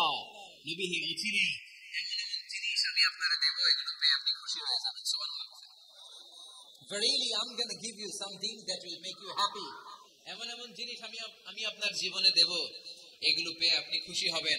নবী আপনি হতাশ হবেন না, নবী আপনি নিরাশ হবেন না, নবী আপনি হাল ছাড়বেন না। আরে আমি তো আপনার সাথে আছি। সাথে আছে কে? বিপদে পড়লে বলবেন আমার সাথে আছে কে? রক্ষা করবে কে? বাঁচানোর মালিক একজন। চিল্লায় বলো, তিনি কে? পারবেন পারবেন বলতে পারবেন? কি বলবেন? সাথে আছে কে? আমাদের সাথে থাকে কে? এটাই আমাদের ভরসা, এটাই আমাদের বিজয়ের মাধ্যম, বিজয়ের গোপনতম রহস্য। বলে সাউফা ইউতিকা রাব্বুকা ফাতারদা। নবী হে, অচিরেই এত এত জিনিস আমি আপনারে দেব, আপনি খুশি হয়ে যাবেন। সুবহানাল্লাহ পড়েন। যেখানেই নবীর মন খারাপ, সেখানেই আল্লাহ তাআলা এমন কিছু নবীকে হাজির করে দেন, ওইটা পেয়ে নবী খুশি হয়ে যায়। কারণ নবী হচ্ছেন আল্লাহর বন্ধু, হাবিবুল্লাহ। ইব্রাহিম আলাইহিস সালাম, উনি ছিলেন খলিলুল্লাহ। ইব্রাহিম আলাইহিস সালাম আল্লাহর কি ছিলেন? কথা বলেন, খলিলুল্লাহ। আর আল্লাহ রাসূল সাল্লাল্লাহু আলাইহি ওয়াসাল্লাম হাবিবুল্লাহ। খলিল মানেও বন্ধু, হাবিব মানেও বন্ধু। খলিল মানে এমন বন্ধু যেই বন্ধু আল্লাহরে খুশি করার জন্য কাজ করে, আর হাবিব মানে এমন বন্ধু যেই বন্ধুরে খুশি রাখার জন্য আল্লাহ নিজেই কাজ করে। আল্লাহ রাসূল সাল্লাল্লাহু আলাইহি ওয়াসাল্লাম হচ্ছেন হাবিবুল্লাহ। আল্লাহ রাসূল সাল্লাল্লাহু আলাইহি ওয়াসাল্লাম কি? হাবিবুল্লাহ। যেখানেই আল্লাহ রাসূল সাল্লাল্লাহু আলাইহি ওয়াসাল্লামের মন খারাপ, আল্লাহ রাসূল সাল্লাল্লাহু আলাইহি ওয়াসাল্লামের মন ভালো করে দেয় কে? আল্লাহ রাসূলের মন ভালো করে দেওয়ার দায়িত্ব স্বয়ং নিয়েছে কে? মক্কায় আল্লাহ রাসূল সাল্লাল্লাহু আলাইহি ওয়াসাল্লামের মন খারাপ। মক্কার দাওয়াতি কাজ বেগবান করার জন্য আল্লাহ রাসূল সাল্লাল্লাহু আলাইহি ওয়াসাল্লাম কেঁদে কেঁদে আল্লাহর কাছে দোয়া করলেন, আল্লাহ মক্কার 2 জনের একজন যেন কালিমা পড়ে মুসলমান হয়ে যায়। তাহাজ্জুদের নামাজ পড়ে চোখের পানি ছেড়ে ছেড়ে আল্লাহর কাছে দোয়া করলেন, আল্লাহ আল্লাহুম্মা আইজ্জাল ইসলাম বিআহাব্বির রাজুলাইনি ইনদাক। আল্লাহ মক্কার 2 জনের একজনকে আমি চাই। 2 জনের একজন, আবি জাহাল ইবনে হিশাম, হিশামের বেটা আবু জাহেল, অথবা ওমর ইবনে আল খাত্তাব, খাত্তাবের বেটা ওমর। আল্লাহ হয় আবু জাহেলরা আপনি ইসলামের ছায়া তলে আনেন, কিংবা ওমরে ফারুককে আনেন। আল্লাহ কার জন্য দোয়াটা কবুল করেছে? জোরে বলেন। তার কয়েকদিন পরে বিষ্ণু ঈসা ইসলাম আরকাম ইবনে দারিল আরকামের ঘরে বসে লুকিয়ে লুকিয়ে দাওয়াত দিচ্ছিলেন। ইন দ্য মিন টাইম ওমরে ফারুক নাঙ্গা তরোয়ার নিয়ে বিশ্বনবীর মাথা কাটার জন্য ছুটে আসলেন। সাহাবারা বললেন, নবী আপনি পালান, নবী আপনি পালান, ওমরে ফারুক আপনাকে হত্যার জন্য ছুটে এসেছে। বিশ্বনবী বললেন, তোমরা সরে যাও, দরজাটা খুলে দাও। আমার তো মনে হচ্ছে ওই যে তাহাজ্জুদের রাতে আমি দোয়া করেছিলাম, আজকে ওই দোয়া আল্লাহ কবুল করতে শুরু করেছে। সাইয়েদনা ওমরে ফারুক তখনও কালিমা পড়েন নাই।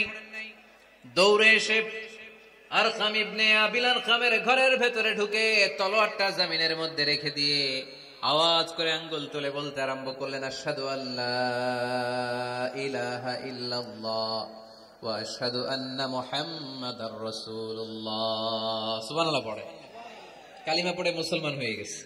বিশ্বনবী খুশি হয়ে গেলেন। ওয়ালা সাউফা ইউতিকা রাব্বুকা ফাতারদা। নবী যখনই আপনার মন খারাপ, আপনার মনকে আমি ভালো করে দিব, আপনারে খুশি করে দিব, চিল্লায় পড়তে হবে আল্লাহু আকবার। বিশ্বনবীর মন খারাপ ছিল, হঠাৎ সাইয়েদনা ওমরে ফারুকের ইসলাম গ্রহণের মধ্য দিয়ে বিশ্বনবীর মন ভালো করে দিল কে? আল্লাহ মন ভালো করে দিলেন। এবার ওমরে ফারুক বললেন, ইয়া রাসূলুল্লাহ, এই যে কোরআনের বাণী আপনি প্রচার করেন, আলাইসাল কোরআনু কিতাবুন হক, কোরআন কি সত্য কিতাব নয়? আপনারা আওয়াজ করে বলেন তো, আমাদের কোরআন কি সত্য কিতাব নয়? ইসলাম কি সত্য ধর্ম নয়? আল্লাহ কি আমাদের সঠিক রব নয়? 3টা প্রশ্ন করলেন বিশ্বনবীকে। আপনাদের মতোই বিশ্বনবী বললেন, হ্যাঁ কোরআনও সত্য, ইসলামও সত্য, আল্লাহও সত্য। এবার ওমরে ফারুক বললেন, ফাফিমাল ইখতিফা, নবী তাহলে লুকিয়ে লুকিয়ে দাওয়াত দেন কেন? লুকিয়ে লুকিয়ে ঘরের ভিতরে কোরআন পড়েন কেন? আজকে থেকে আমি উমর আপনার সাথে আছি। সুবহানাল্লাহ বলতে পারলেন না মজা করে? আমি উমর আছি, দেখি কে আপনারে কি করে। বের হন ঘর থেকে। ঘর থেকে বের হয়ে প্রকাশ্যে দাওয়াত দেন। বিশ্বনবী বললেন, না উমর, এটা মাক্কি জীবন, এখানে গোপনে দাওয়াত দিতে হবে। উমরে ফারুক বললেন, নবী তাহলে আমাকে একটা মিছিলের অনুমতি দেন। কিসের অনুমতি? আপনাদের চুয়াডাঙ্গায় মিছিল টিছিল হয় নাকি? হয়। বিশ্বনবী বললেন, যাও, ঠিক আছে, মিছিলের অনুমতি দিলাম। মোট 11 জন তিনি পেলেন। হাতে গোনা অল্প কয়েকজন লোক কালিমা পড়ে মুসলমান হয়েছে। 11 জনকে নিয়ে উমরে ফারুক 2 লাইন বানালেন, পেছনে 6 জন, সামনে 5 জন। দ্বিতীয় লাইনের নেতা বানালেন বিশ্বনবীর চাচা হামজা ইবনে আব্দুল মুত্তালিবকে। প্রথম লাইনের নেতা হলেন উমরে ফারুক নিজেই। তারপরে এক বাক্যের একটা ভাষণ দিলেন। কয় বাক্যের? তিনি বললেন, মান আরাদা আন তাসআলা ইয়াতামা ওয়ালাদু তারমিলা যাওজাতুহু ফালিয়াসুদ্দানি। উমরে ফারুক মিছিলের সামনে দাঁড়িয়ে মক্কাবাসীদেরকে শোনানোর জন্য বললেন, উদ্দেশ্য করে বললেন, কে আছো? কে আছো? মান আরাদা আন তাসকুলা উম্মু, কে আছো মায়ের বুক খালি করতে চাও? কে আছো সন্তানগুলোর ইয়াতিম বানাতে চাও? কে আছো মক্কায় স্ত্রীদেরকে বিধবা করতে চাও? বুকের পাটা থাকলে আমি ওমরের সামনে এসে দাঁড়াও। কেউ সামনে আসতে পারে নাই। ওমরে ফারুক স্লোগান তুললেন, আল্লাহু আকবার, আল্লাহু আকবার, আল্লাহু আকবার। আল্লাহু আকবার স্লোগান আর কেউ শোনে নাই।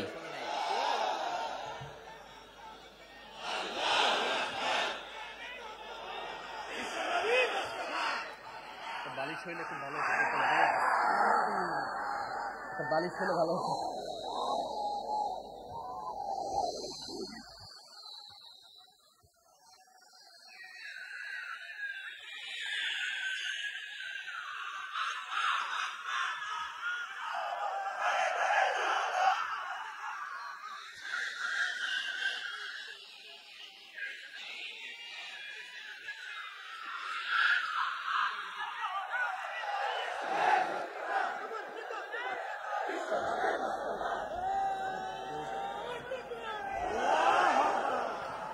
উমরে ফারুক বললেন, কে আছো মায়ের বুক খালি করতে চাও?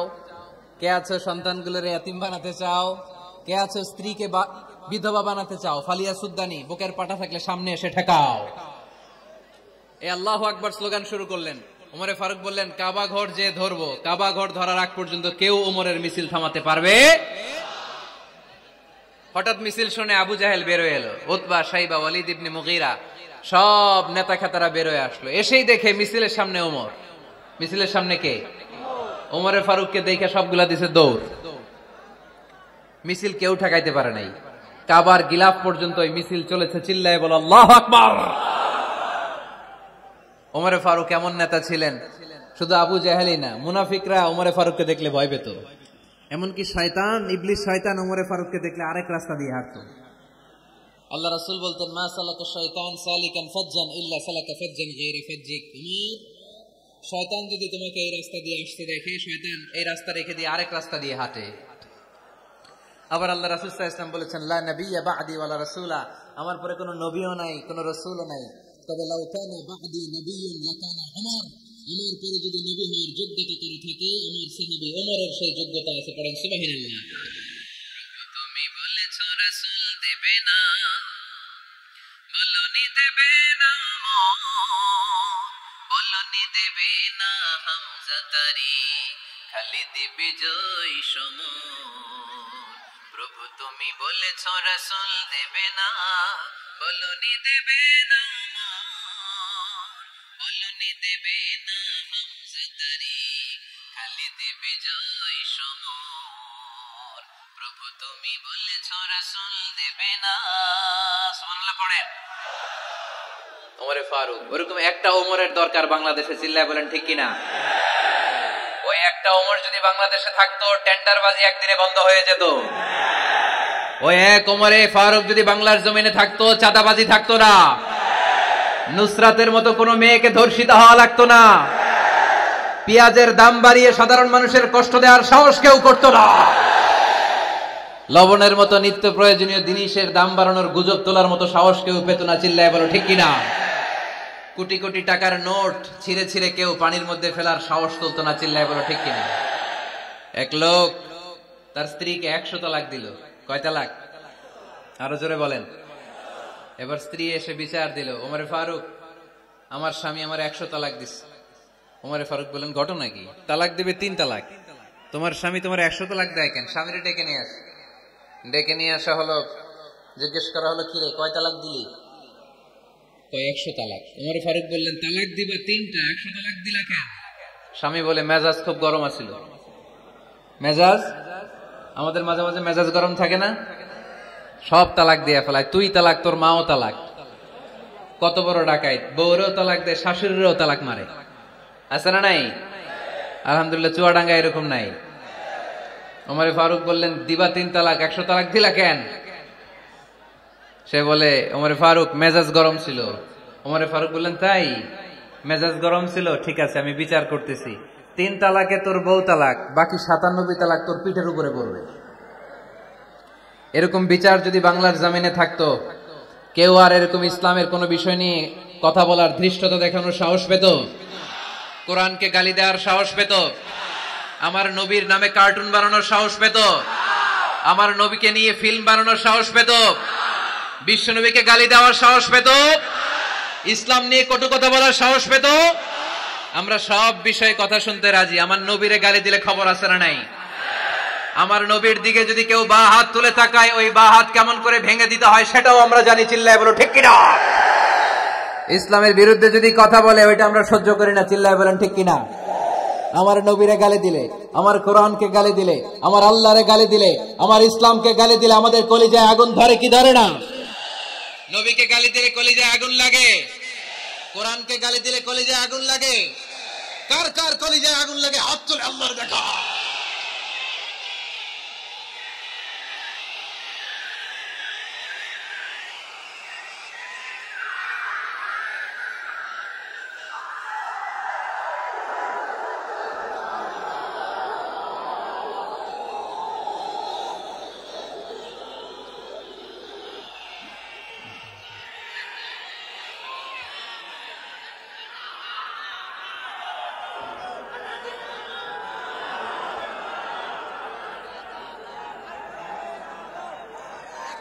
আমাদের এই উচ্ছ্বাস, আল্লাহ রাসূলের ভালোবাসা, কোরআনের ভালোবাসা, ইসলামের ভালোবাসা, আল্লাহর জন্য ভালোবাসার এই উচ্ছ্বাস, এই সতেজতাকে আল্লাহ তুমি ইসলামের বিজয়ের জন্য কবুল করে নাও।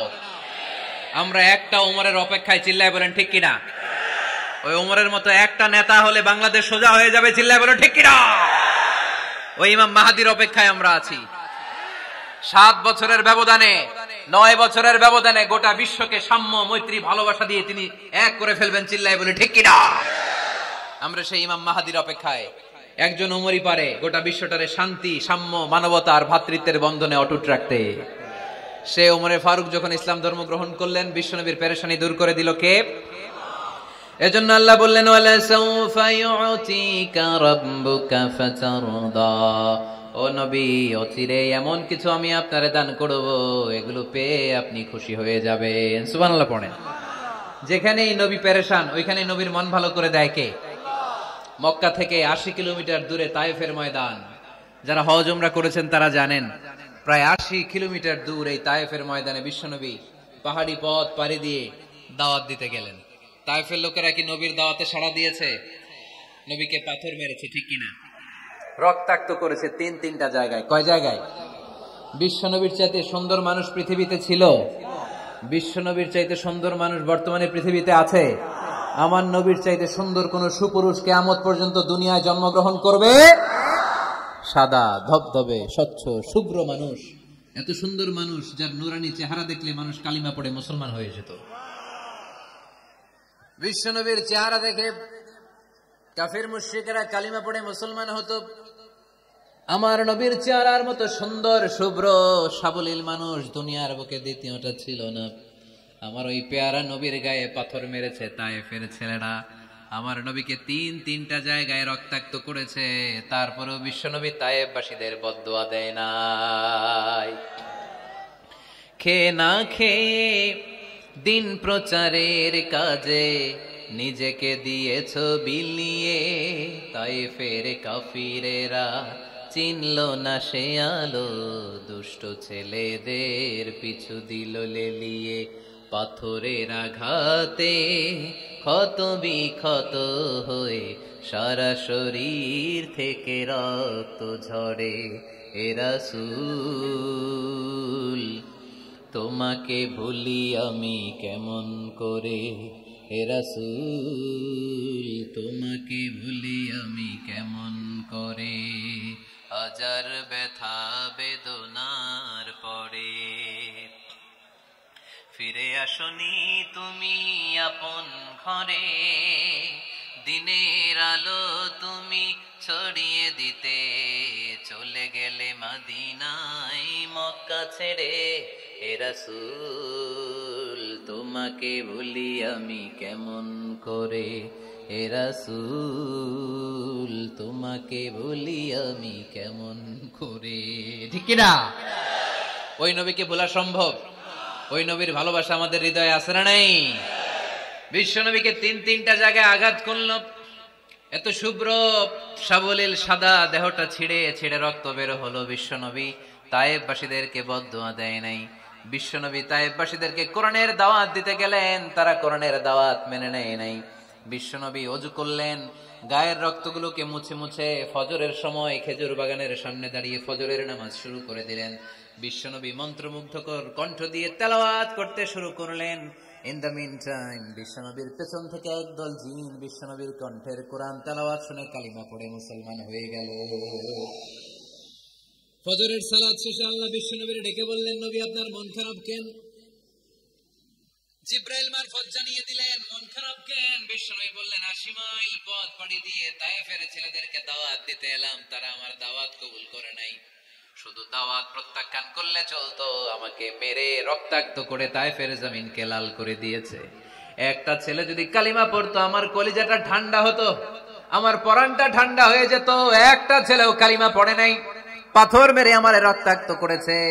কি ছিল আমার অপরাধ? ওদেরকে জাহান্নামের আগুন থেকে বাঁচানোর জন্য আমি তায়েফে এসেছি, একটা লোক আমার ডাকে সাড়া দেয় নাই। বিশ্বনবীর মন খারাপ। আল্লাহ ডেকে বললেন, নবী মন খারাপ করবেন না, হতাশ হবেন না। আপনি জানেন না, আপনি দেখেন নাই, আমি আল্লাহ দেখেছি। আপনি যখন দাঁড়িয়ে দাঁড়িয়ে ফজরের নামাজের তেলাওয়াত করছিলেন, আপনার সুমধুর কণ্ঠের তেলাওয়াত শুনে একদল জিন কালিমা পড়ে মুসলমান হয়েছে। সামি'না কুরআনান আজাবা ইয়াহদি ইলার রুশদি ফাআমান্না বি। বিশ্বনবী যখন কালামুল্লাহ মাজিদ থেকে দাঁড়িয়ে দাঁড়িয়ে তেলাওয়াত করছিল, জিন জাতি বিশ্বনবীর কণ্ঠের তেলাওয়াত শুনে পাগল হয়ে গেল। জিনেরা এরকম বাক্য শুনে না এর আগে। জিনেরা মিলাই কিরে, এটা তো কোনো মন্ত্র না। জিনেরা মিলাই কিরে, এটা তো কবিতা না। এত সুন্দর কথা কার বাণী? এটা আল্লাহর বাণী ছাড়া অন্য কোনো বাণী হতে পারে না। এই সুন্দর বাণী শুনে তারা কালিমা পড়ে মুসলমান হয়ে গেল। আল্লাহ বিশ্বনবীর আশ্বস্ত করলেন, নবী আপনার কষ্ট বৃথা যায় নাই। মুমিনের কষ্ট কি কখনো বৃথা যায়? আওয়াজ করে বলো, বৃথা যায়? নবী আপনি দাওয়াত দিতে এসেছিলেন দৃশ্যমান এক জাতি, মানব জাতিকে, তায়েফের মানব জাতিকে দাওয়াত দিতে এসেছেন। ওরা দাওয়াত কবুল করে নাই তো কি হয়েছে? অদৃশ্য জাতি, জিন জাতি কালিমা পড়ে মুসলমান হয়ে গিয়েছে। ওয়ালা সাউফা ইউতিকা রাব্বুকা ফাতারদা। নবী অচিরেই এমন এমন সুসংবাদ আপনারে শোনাবো, আপনি খুশি হয়ে যাবেন। বিশ্বনবী যখন শুনলেন তায়েফবাসী কালিমা পড়ে নাই, কি হয়েছে? জিন জাতি তো পড়ছে। বিশ্বনবী আবার খুশি হয়ে গেলেন। সুবহানাল্লাহ পড়েন। এইভাবে বিশ্বনবীর মন খারাপ হলে বিশ্বনবীর মন ভালো করে দেয় কে? মক্কার জমিনে বিশ্বনবীকে হত্যার ষড়যন্ত্র করা হলো। বিশ্বনবী আর থাকতে পারলেন না। বিশ্বনবীকে আল্লাহ বললেন, নবী আপনার জন্য আর গ্রিন সিগন্যাল নাই, মক্কা থেকে আপনাকে চলে যেতে হবে মদিনায়। আপনি চলে যান, আপনার বন্ধু আবু বকরকে নিয়ে হিজরত করে চলে যান। বিশ্বনবী চলে যাচ্ছিলেন আর মক্কার দিকে তাকিয়ে চোখের পানি ছাড়ছিলেন আর বলছিলেন, মক্কা তো আহাব্বুল বিলাদ ইলাইয়া, মক্কা আমার কাছে সবচাইতে শ্রেষ্ঠ শহর। লাউলা উখরিজতু লামা খরাজতু মিনহা, মক্কা থেকে যদি আমারে বের করে দেয়া না হতো আমি মক্কা থেকে বের হতাম না। আমার কথা কি আপনারা শুনতেছেন? অনেক রাত হয়েছে, এবার শেষ করে দেই। এত লোক যেতে কয়েক ঘন্টা লাগবে, পুরো চুয়াডাঙ্গা জেলা জ্যাম হয়ে যাবে। শেষ করে দিব নাকি আরো 2-1 মিনিট শুনবেন? শুনবেন? ঠিক আছে, তাহলে বসুন। রাসূল সাল্লাল্লাহু আলাইহি ওয়াসাল্লাম বললেন, মক্কা থেকে যদি আমার বের করে দেয়া না হতো আমি বের হতাম না। চোখের পানি ছাড়লেন। মাতৃভূমি ছেড়ে চলে যেতে হবে। আপনাদের জেলার নাম কি? আরো জোরে বলেন। চুয়াডাঙ্গারে বেশি পছন্দ করেন না বোধহয়, এজন্য আওয়াজটা জোরসে হয় নাই। আপনাদের প্রাণের জেলার নাম কি? চুয়াডাঙ্গা। জোর করে যদি চুয়াডাঙ্গা থেকে বের করে আপনারা সিলেটে পাঠিয়ে দেয়, ভালো লাগবে? বিশ্বনবীকে মক্কা থেকে মদিনায় পাঠিয়ে দেয়া হলো। জন্মভূমি ছেড়ে বিশ্বনবী মদিনায় যাচ্ছেন, মনটা খুব খারাপ। প্রথম যখন মানুষ বিদেশে যায় এয়ারপোর্টে কাঁদে না? এয়ারপোর্টে গেছেন আপনারা? আহা, পরিবার পরিজনদেরকে কেঁদে কেঁদে অশ্রু সিক্ত নয়নে বিদায় দেয়। বিশ্বনবীও চোখের পানি ছেড়ে মক্কাকে বিদায় জানালো, মন খুব খারাপ। কিন্তু মদিনায় যেয়ে দেখে এলাহি কাণ্ড। মদিনার উপকণ্ঠে সানিয়াতুল ওয়াদা নামক জায়গায় আবাল বৃদ্ধ বনিতা দফ বাজিয়ে বাজিয়ে বিশ্বনবীরে ওয়েলকাম করতে শুরু করলো। তলাআল বাদরু আলাইনা মিন সানিয়াতিল ওয়াদা ওয়াজাবা শুকরু আলাইনা মাদআ লিল্লাহি দা আইয়ুহাল মাবউসু ফিনা جئت من أمر المطاع جئت شرفت المدينة مرحبا يا خير دا যারা পারেন পড়েন। طلع البدر علينا من ثنيات الوداع وجب الشكر علينا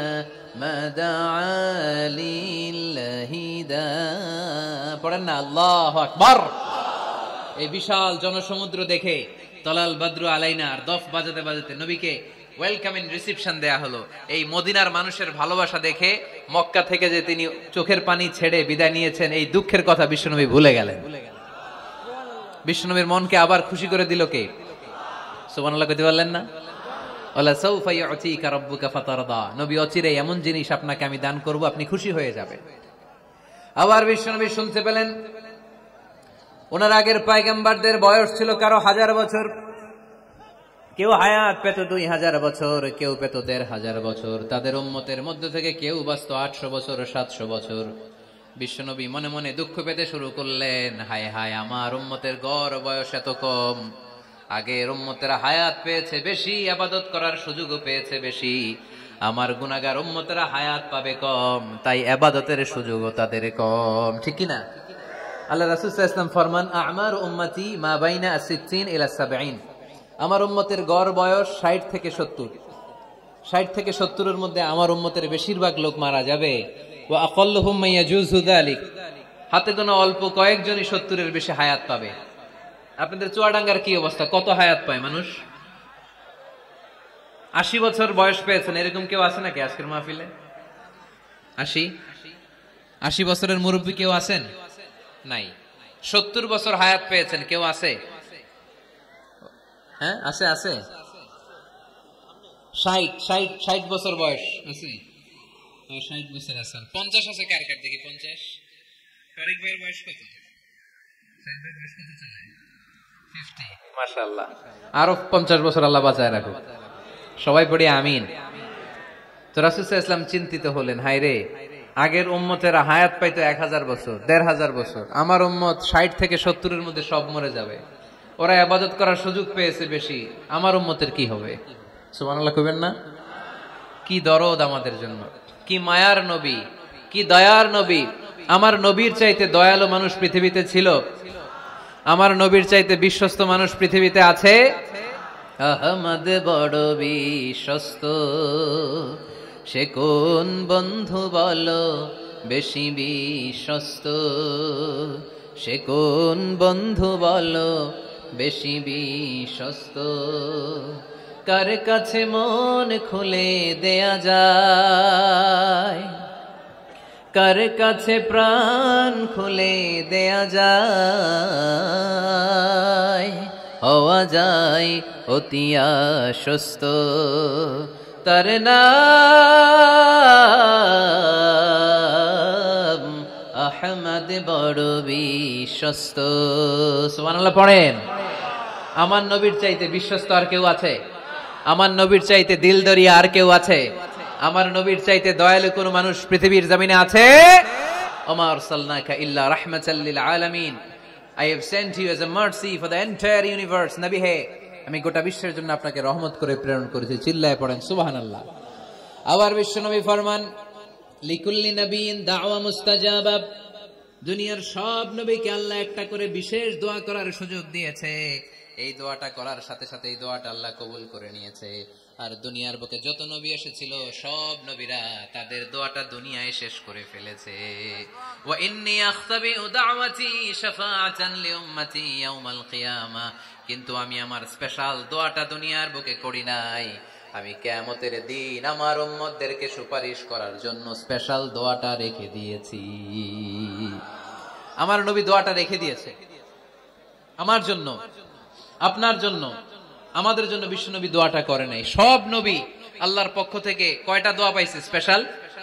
সবাই বলেন না, একটা। ওই দোয়া করার সাথে সাথেই কবুল হবে, একটা করে দোয়া। সব নবীরা ওই দোয়াটা দুনিয়াতেই করেছে, কোন নবী বাকি নাই। সব নবী দোয়াটা দুনিয়াতেই কাজে লাগিয়ে ফেলেছে, আমার নবী ছাড়া। আমার নবী কি দোয়াটা দুনিয়াতে করছে? দুনিয়ায় বিশ্বনবী বিপদে পড়েন নাই, ওই দোয়াটা করলেই বিপদ থেকে মুক্তি পেতেন। কিন্তু আমার জন্য, আপনার জন্য, আমাদের জন্য রেখে দিয়েছেন। কিয়ামতের দিন আমরা যখন বিপদে পড়ে যাব, আমাদেরকে বিপদ থেকে উদ্ধার করার জন্য বিশ্বনবী ওই দোয়াটা করে আমাদেরকে উদ্ধার করবে। চিল্লায় এখন সুবহানাল্লাহ। বিশ্বনবী কিয়ামতের দিন শুধু কাঁদতে থাকবে। আকাশের জলজলে সূর্যটা মাথার কাছে চলে আসবে, মাথার মগজগুলো ভাতের মাড়ের মতো গলে গলে নাকের ছিদ্র কানের ছিদ্র দিয়ে বেয়ে বেয়ে পড়বে। তৃষ্ণায় ক্ষুধায় জিহ্বাটা বের হয়ে কুকুরের মতো নাভিস্থল পর্যন্ত ঝুলতে থাকবে। জমিনটারে তামার জমিন বানিয়ে দেওয়া হবে। সবাই শুধু বলবে ইয়া নফসি ইয়া নফসি, আল্লাহ তুমি আমারে বাঁচাও। ওলিরা বলবে ইয়া নফসি, শহীদরা বলবে ইয়া নফসি, নবীরা বলবে ইয়া নফসি, উম্মত বলবে ইয়া নফসি। সবাই বলবে আল্লাহ তুমি আমারে বাঁচাও, আল্লাহ তুমি আমারে বাঁচাও, আল্লাহ তুমি আমারে বাঁচাও। ঠিক ওই মুহূর্তে বিশ্বনবী প্যারা নবী মাকামে মাহমুদে সিজদায় পড়ে কাঁদবে। তিনি ইয়া নফসি না বলে চিৎকার করে কেঁদে কেঁদে বলবে উম্মতি উম্মতি রবলি হাবলি উম্মতি, ও রব আমার উম্মতকে তুমি বাঁচাও। পুরো কিয়ামত জুড়ে চিৎকার ইয়া নফসি, আল্লাহ আমারে বাঁচাও।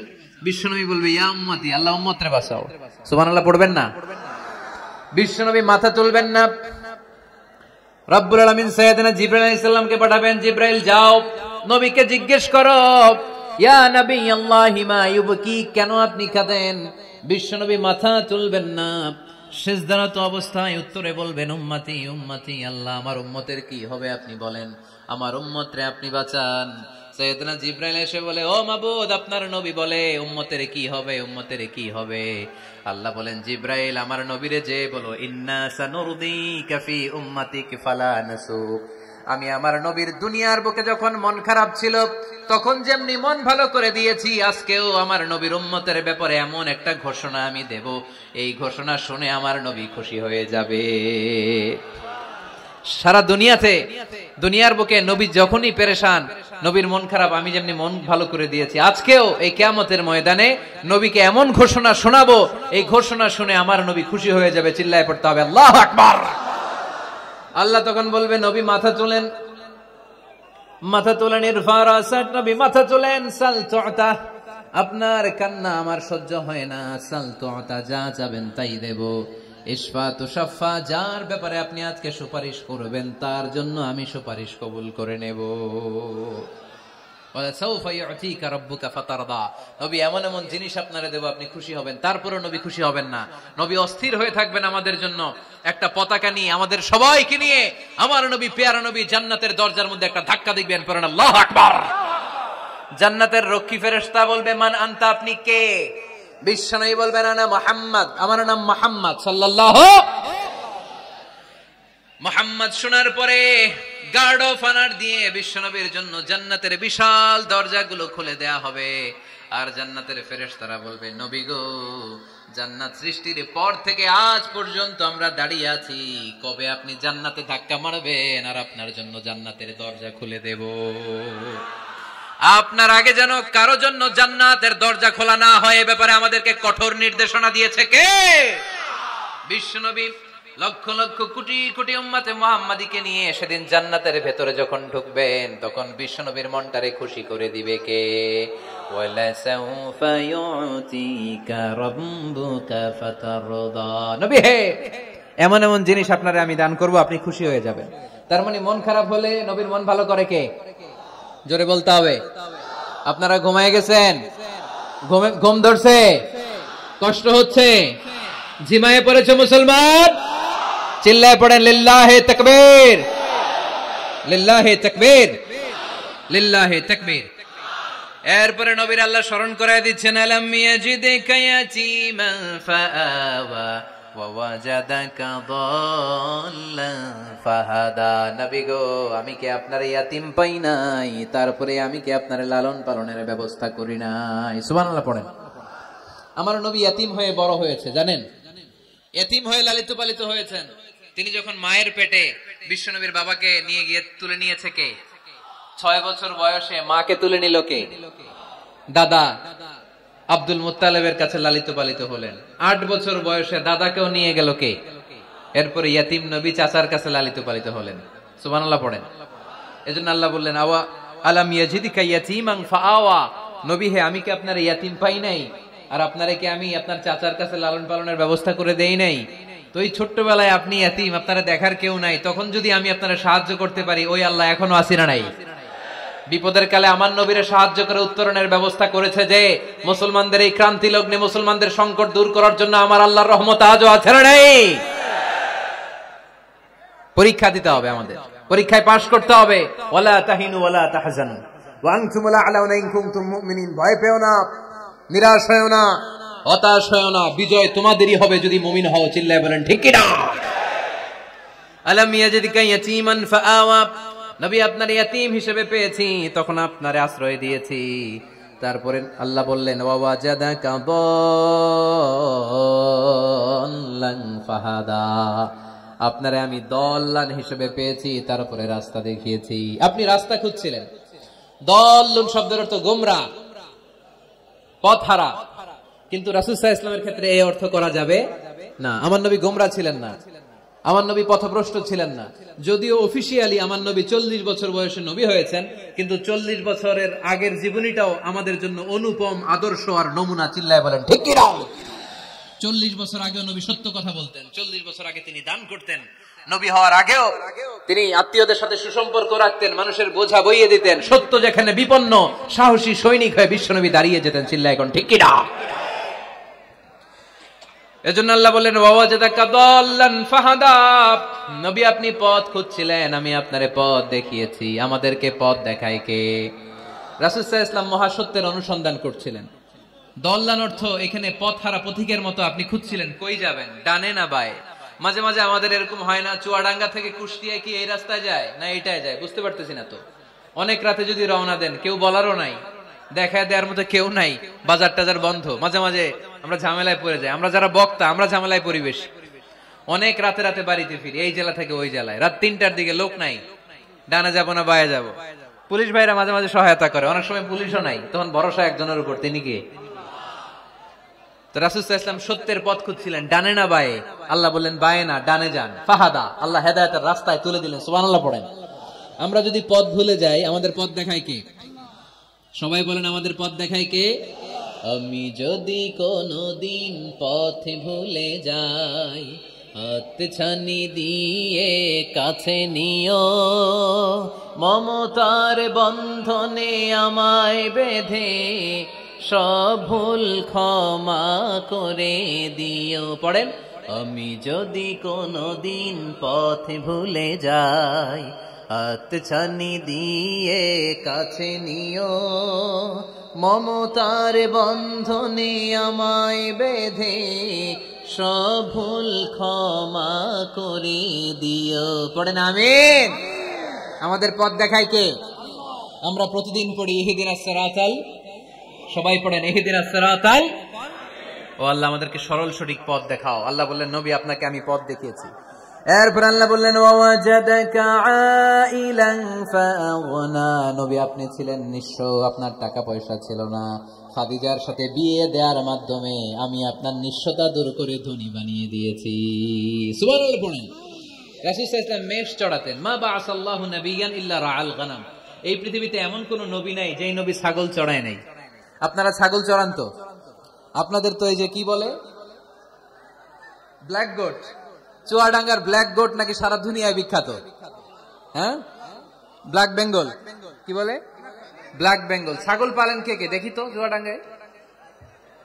ওরে আল্লাহ, ছাগল তো নিয়ে যাওয়া লাগবে কয়েকটা, দেখা যায় অনেক ছাগল। মেহেরপুরে বিখ্যাত না?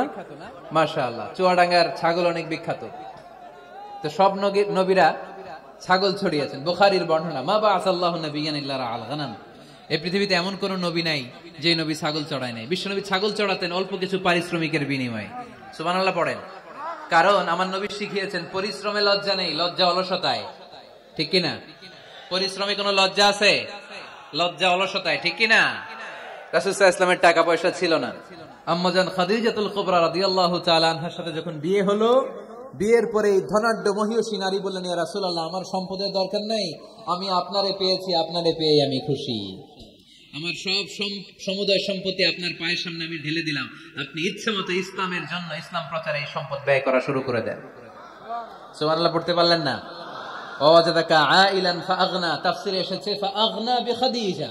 নবী আপনি ছিলেন নিঃস্ব, দরিদ্র, টাকা পয়সা ছিল না, খাদিজার সাথে বিয়ের মাধ্যমে আমি আপনার ধনী বানাই দিলাম। তার মানে নবী আপনি ছিলেন ইয়াতীম, আপনার আমি লালন পালনের ব্যবস্থা করে দিলাম। আপনি পথ খুঁজছিলেন, কোন পথে আগাবেন, পথ দেখাইয়া দিলাম। আপনি নিঃস্ব ছিলেন, আমি আপনার লালন পালনের ব্যবস্থা করে দিলাম, পথ দেখাইয়া দিলাম।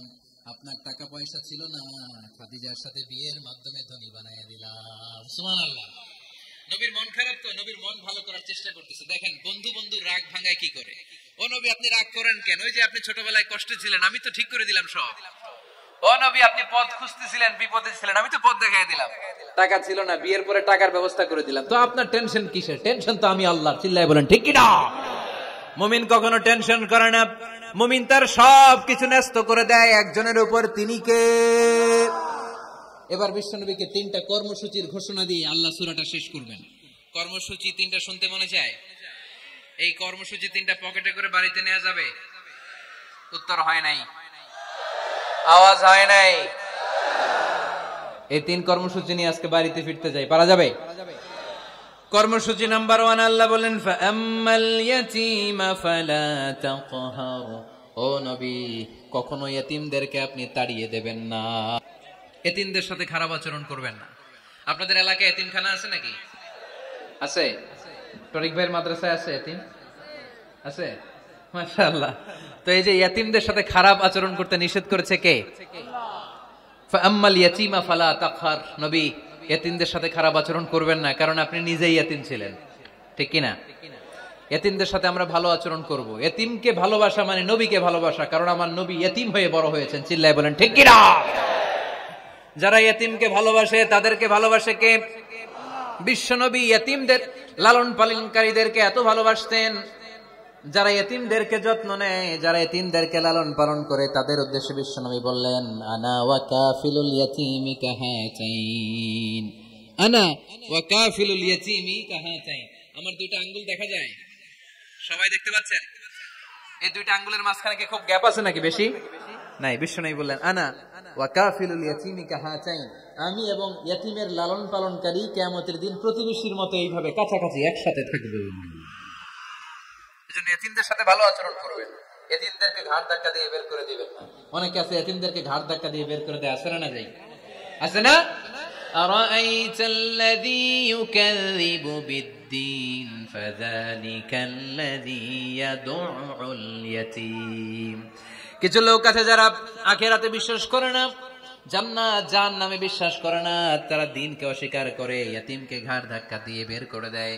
বিশ্বনবী ইতিম হয়ে বড় হয়েছেন, তাই বিশ্বনবীকে প্রথম কর্মসূচি দিলেন ফাআম্মাল ইয়াতীমা ফালা তাকহার। নবী হে, কখনো ইতিমকে ঘাড় ধাক্কা দিয়েন না, ইতিমকে ধমক দিয়েন না, ইতিমকে তাড়িয়ে দিবেন না। অনেকে আছে তাদের হৃদয় শক্ত, চোখ দিয়ে পানি নামে না। এরকম শক্ত হৃদয়ের মানুষ আছে না নাই? কান্না আসে না, হৃদয় নরম হয় না। এক সাহাবী এসে বললেন ইয়া রাসূলুল্লাহ, আমার হৃদয়টা বড় শক্ত, আমার কলবটা বড় শক্ত, আমার চোখ দিয়ে পানি নামে না, আমার হৃদয়টা আমি নরম করতে চাই, কি করে নরম করব? বিশ্বনবী বললেন হৃদয় নরম করতে চাও? ইরহামিল ইয়াতীম, ইতিমের প্রতি রহম দিল হও। ওয়ামসাহ রাসা, ইতিমের মাথায় হাত বুলিয়ে দাও। ওয়া আতঈমহু মিন তাআমিক, তুমি যা খাবে ওখান থেকে ইতিমরেও খাও। তালিনু কলবুক, তোমার হৃদয়টারে নরম করে দিবে কে? ওয়া তুদরাকু হাজাতুক, তোমার মনের নেক মাকাসেদ পূরণ করে দিবে কে? এজন্য মাঝে মাঝে একটু এতিমখানায় যাবেন, এতিমদের সাথে বসবেন, ওদেরকে একটু সদকা করবেন, দান সদকা করবেন, ওদেরকে খাওয়াবেন, ওদের মাথায় হাত বুলিয়ে দিবেন, আপনার হৃদয়টারে নরম করে দিবে কে? বাংলাদেশে কিছু লোক আছে এতিমরে আদর করা তো দূরের কথা, এতিমের মাল টাল খেয়ে সব সাবার করে দেয়, এরকম আছে না নাই? এতিমের সম্পদ খেয়ে ফেলে এরকম ডাকাইত আছে না নাই? ভাই মারা গিয়েছে, ভাতিজা আহা, মরার আগে ভাই তার আরেক ভাইকে সম্পদ দিয়ে গেল, আমার ছেলেটারে দেখো এতিম, ছেলের তো কিছু দেয় নাই, ভাতিজার জন্য তো কিছু রাখেই নাই, সব খেয়ে শেষ করে ফেলছে, এরকম আছে না নাই? আল্লাহ বললেন খবরদার এতিমের সম্পদ মেরে দিও না, এতিমের সম্পদ খেয়ে ফেলো না। যারা এতিমের সম্পদ অন্যায় ভাবে খাও, তারা পেটে এতিমের সম্পদ ঢুকাও নাই, জাহান্নামের আগুন পেটে ঢুকিয়েছি, ঠিক কিনা? الذين يأكلون أموال اليتامى ظلما إنما يأكلون في بطونهم نارا وسيصلون سعيرا। যারা এতিমের সম্পদ অন্যায় ভাবে খায়, তারা এতিমের সম্পদ খায় নাই, খেয়েছে জাহান্নামের আগুন। কার কথা? আরো জোরে বলেন কার কথা? এজন্য আমরা এতিমের সাথে খারাপ আচরণ করব না। চুয়াডাঙ্গার সম্পদশালী ভাইয়েরা এতিমের সাথে ভালো আচরণ করেন, এতিমের মাথায় হাত বুলিয়ে দেন, এতিমকে খাওয়ান। এতিমরে ভালোবাসা মানে আমার নবীরে ভালোবাসা, কারণ আমার নবী এতিম ছিলেন, ঠিক কিনা? প্রথম কর্মসূচি এতিমদের যত্ন নিও। দ্বিতীয় কর্মসূচি ওয়া আম্মাস সাইলা ফালা তানহার। নবী হে, 2 নাম্বার কর্মসূচি, ভিক্ষুককে ধমক দিয়ে কখনো তাড়িয়ে দিও না। সুবহানাল্লাহ পড়েন। ভিক্ষুককে তাড়িয়ে দেয়া যাবে? দিতে না পারলে, আপনার কাছে না থাকলে ভদ্রভাবে বলবেন ভাই নাই, কিন্তু ধমক দিবেন কোনদিন? দরজায় এসে যদি দাঁড়ায়, কিছু টাকা দেন, কিছু চাইল দেন, 2টা ডিম দেন, ধমক দিবেন? ধমক দিবেন? আপনারা বাড়িওয়ালা বানাইছে কে? উত্তর দেন না কেন? বাড়িওয়ালা বানাইছে কে? ওকে ভিক্ষুক বানিয়েছে কে? ওকে বাড়িওয়ালা বানিয়ে আপনারও ভিক্ষুক বানাতে পারতো কে? গাড়ি দিয়ে আমরা রাস্তায় ছুটি, জ্যামের মাঝখানে যখন আটকায়, অনেকে এসে টাকা চায়, সুযোগ হইলে দিয়েন, ধমক দিয়েন না, মনে কষ্ট দিয়েন না, খবরদার। এতিমের মনে যদি কষ্ট লাগে, আপনার দুনিয়াও শেষ, আখিরাতও শেষ, ঠিক কি না? খবরদার। যারা ফরিয়াদি, যারা সাইল, যারা ভিক্ষুক, যারা হাত পাতে, তাদের সাথে খারাপ আচরণ করো না। নবী হে, তাদেরকে ধমক দিও না। তোমার গাড়ি যখন জ্যামের মধ্যে আটকে যায়, পথবঞ্চিত শিশুরা, সুবিধা বঞ্চিত শিশুরা গ্লাসের সামনে এসে নক করে, বলে স্যার 2টা টাকা দেন, কিছু খাবার দেন, কিছু খাই নাই, যদি পারেন দিয়ে দেন, ধমক দিয়েন না। কারণ ওরে পথ শিশু বানাইছে কে? রাস্তার ফকির বানাইছে কে? আপনাকে গাড়িতে বসে আরাম করার সুযোগ দিল কে? ওরে গাড়িতে বসানোর সুযোগ আল্লাহর আছে না নাই? আর আপনারে ভাঙ্গা থালা হাতে দিয়ে রাস্তায় নামাইতে আল্লাহর কয় ঘন্টা লাগে? চিল্লায় বলো মুসলমান, কয় ঘন্টা লাগে? 1 সেকেন্ডও লাগে না। এজন্য ওয়া আম্মাল ইয়াতীমা ফালা তাখর ওয়া আম্মাস সাইলা ফালা তানহার। এতিমকে গলা ধাক্কা দিয়ে বের করে দিও না, আর ফরিয়াদিকে তাড়িয়ে দিও না, খবরদার। সব শেষে আল্লাহ বললেন ওয়া আম্মা বিনিআমাতি রাব্বিকা ফাহাদ্দিস। নবী হে, আল্লাহর যত নিয়ামত আপনি পেয়েছেন, নিয়ামতগুলোর বর্ণনা করে দেন। সুবহানাল্লাহ পড়েন। ওয়া আম্মা বিনিআমাতি রাব্বিকা ফাহাদ্দিস। আপনার রবের দেয়া নিয়ামতের বর্ণনা করেন। আল্লাহ যে নিয়ামত দিয়েছে এটা বর্ণনা করলে দোষ নাই। আল্লাহ আপনারে টাকা দিয়েছে, আপনি শুকরিয়া করেন আর বলেন আলহামদুলিল্লাহ, আল্লাহ দিয়েছে আমারে, এটাতে কোনো গুনাহ আছে? না, বরং আল্লাহ আদেশ করেছে, ইন্নাল্লাহা ইউহিব্বু আইয়ারা আসারা নি'মাতিহি আলা আবদি। আল্লাহ তাআলা তার বান্দাকে কি নিয়ামত দিল, তার একটা নমুনা আল্লাহ তার বান্দার মধ্যে দেখতে চায়। আপনি কোটি টাকার মালিক, আপনি ছিঁড়া কাপড় পরতে পারবেন? আপনি কিপটামি করলে কি আল্লাহ খুশি হবে? না। আপনি যদি ধনী হন, আপনার পোশাকে, আশাকে, চলনে, বচনে ওই ধনীর একটা পরিচয় থাকতে হবে। আপনি বলবেন আল্লাহ আমাকে গাড়ি দিয়েছে, আলহামদুলিল্লাহ, শুকরিয়া করবেন। আল্লাহ আমাকে বাড়ি দিয়েছে, শুকরিয়া করবেন কার? নেয়ামত করলে বাড়িয়ে দেয় কে? নেয়ামতের শুকরিয়া যখন আদায় করা কোনো বান্দা শুরু করে দেয়, নেয়ামতের বাড়ি ধারা আরো বাড়িয়ে দেয় কে? লা ইন শাকারতুম লা আযীদান্নাকুম। যদি শুকরিয়া করো আমি বাড়িয়ে দেব। ওয়ালা ইন কাফারতুম ইন্না আযাবি লাশাদীদ। আর যদি নাশুকরি করো, জেনে রেখো তা আমার আযাব, আমার গজব, আমার শাস্তি, আমার পানিশমেন্ট বড় কঠিন। ওয়া আম্মা বিনিআমাতি রাব্বিকা ফাহাদ্দিস। 3 নম্বর কর্মসূচি, হে নবী, আপনি নিয়ামতের শুকরিয়া করার পাশাপাশি নিয়ামতের বর্ণনা দেন। কি নিয়ামত আপনি পেয়েছেন এটা আপনি বলে বেড়ান আর শুকরিয়া করবেন একজনের, তিনি কে? তাহলে প্রথম কর্মসূচি ছিল ইয়াতিমের সাথে ভালো আচরণ করতে হবে, ঠিক কিনা? চুয়াডাঙ্গার ভাইয়ের, আমরা কি এতিমের সাথে আজ থেকে ভালো আচরণ করতে পারবো? 2 নম্বর কর্মসূচি, ভিক্ষুককে তাড়িয়ে দেয়া যাবে না, ধমক দেয়া যাবে না। আর কোনোদিন কোন ফরিয়াদিকে, কোন ভিক্ষুককে কি আমরা ধমক দেব? 3 নম্বর, বিপদে আপদে সব সময় শুকরিয়া করবে একজনের, তিনি কে? এই সূরা দোহা আমাদের জন্য যে মেসেজ বা শিক্ষা রেখে যায় সেটা হচ্ছে কখনো হতাশ হওয়া যাবে না, কখনো নিরাশ হওয়া যাবে না। চুয়াডাঙ্গের ছেলেরা, কখনো হাল ছেড়ে দেয়া যাবে না। মুমিন ভরসা রাখে একজনের উপর, চিল্লায় বলতে হবে তিনি কে? আল্লাহ আমাদের সবাইকে কথাগুলো বুঝার ও আমল করার তৌফিক দান করুক। আমরা পড়ি আমিন।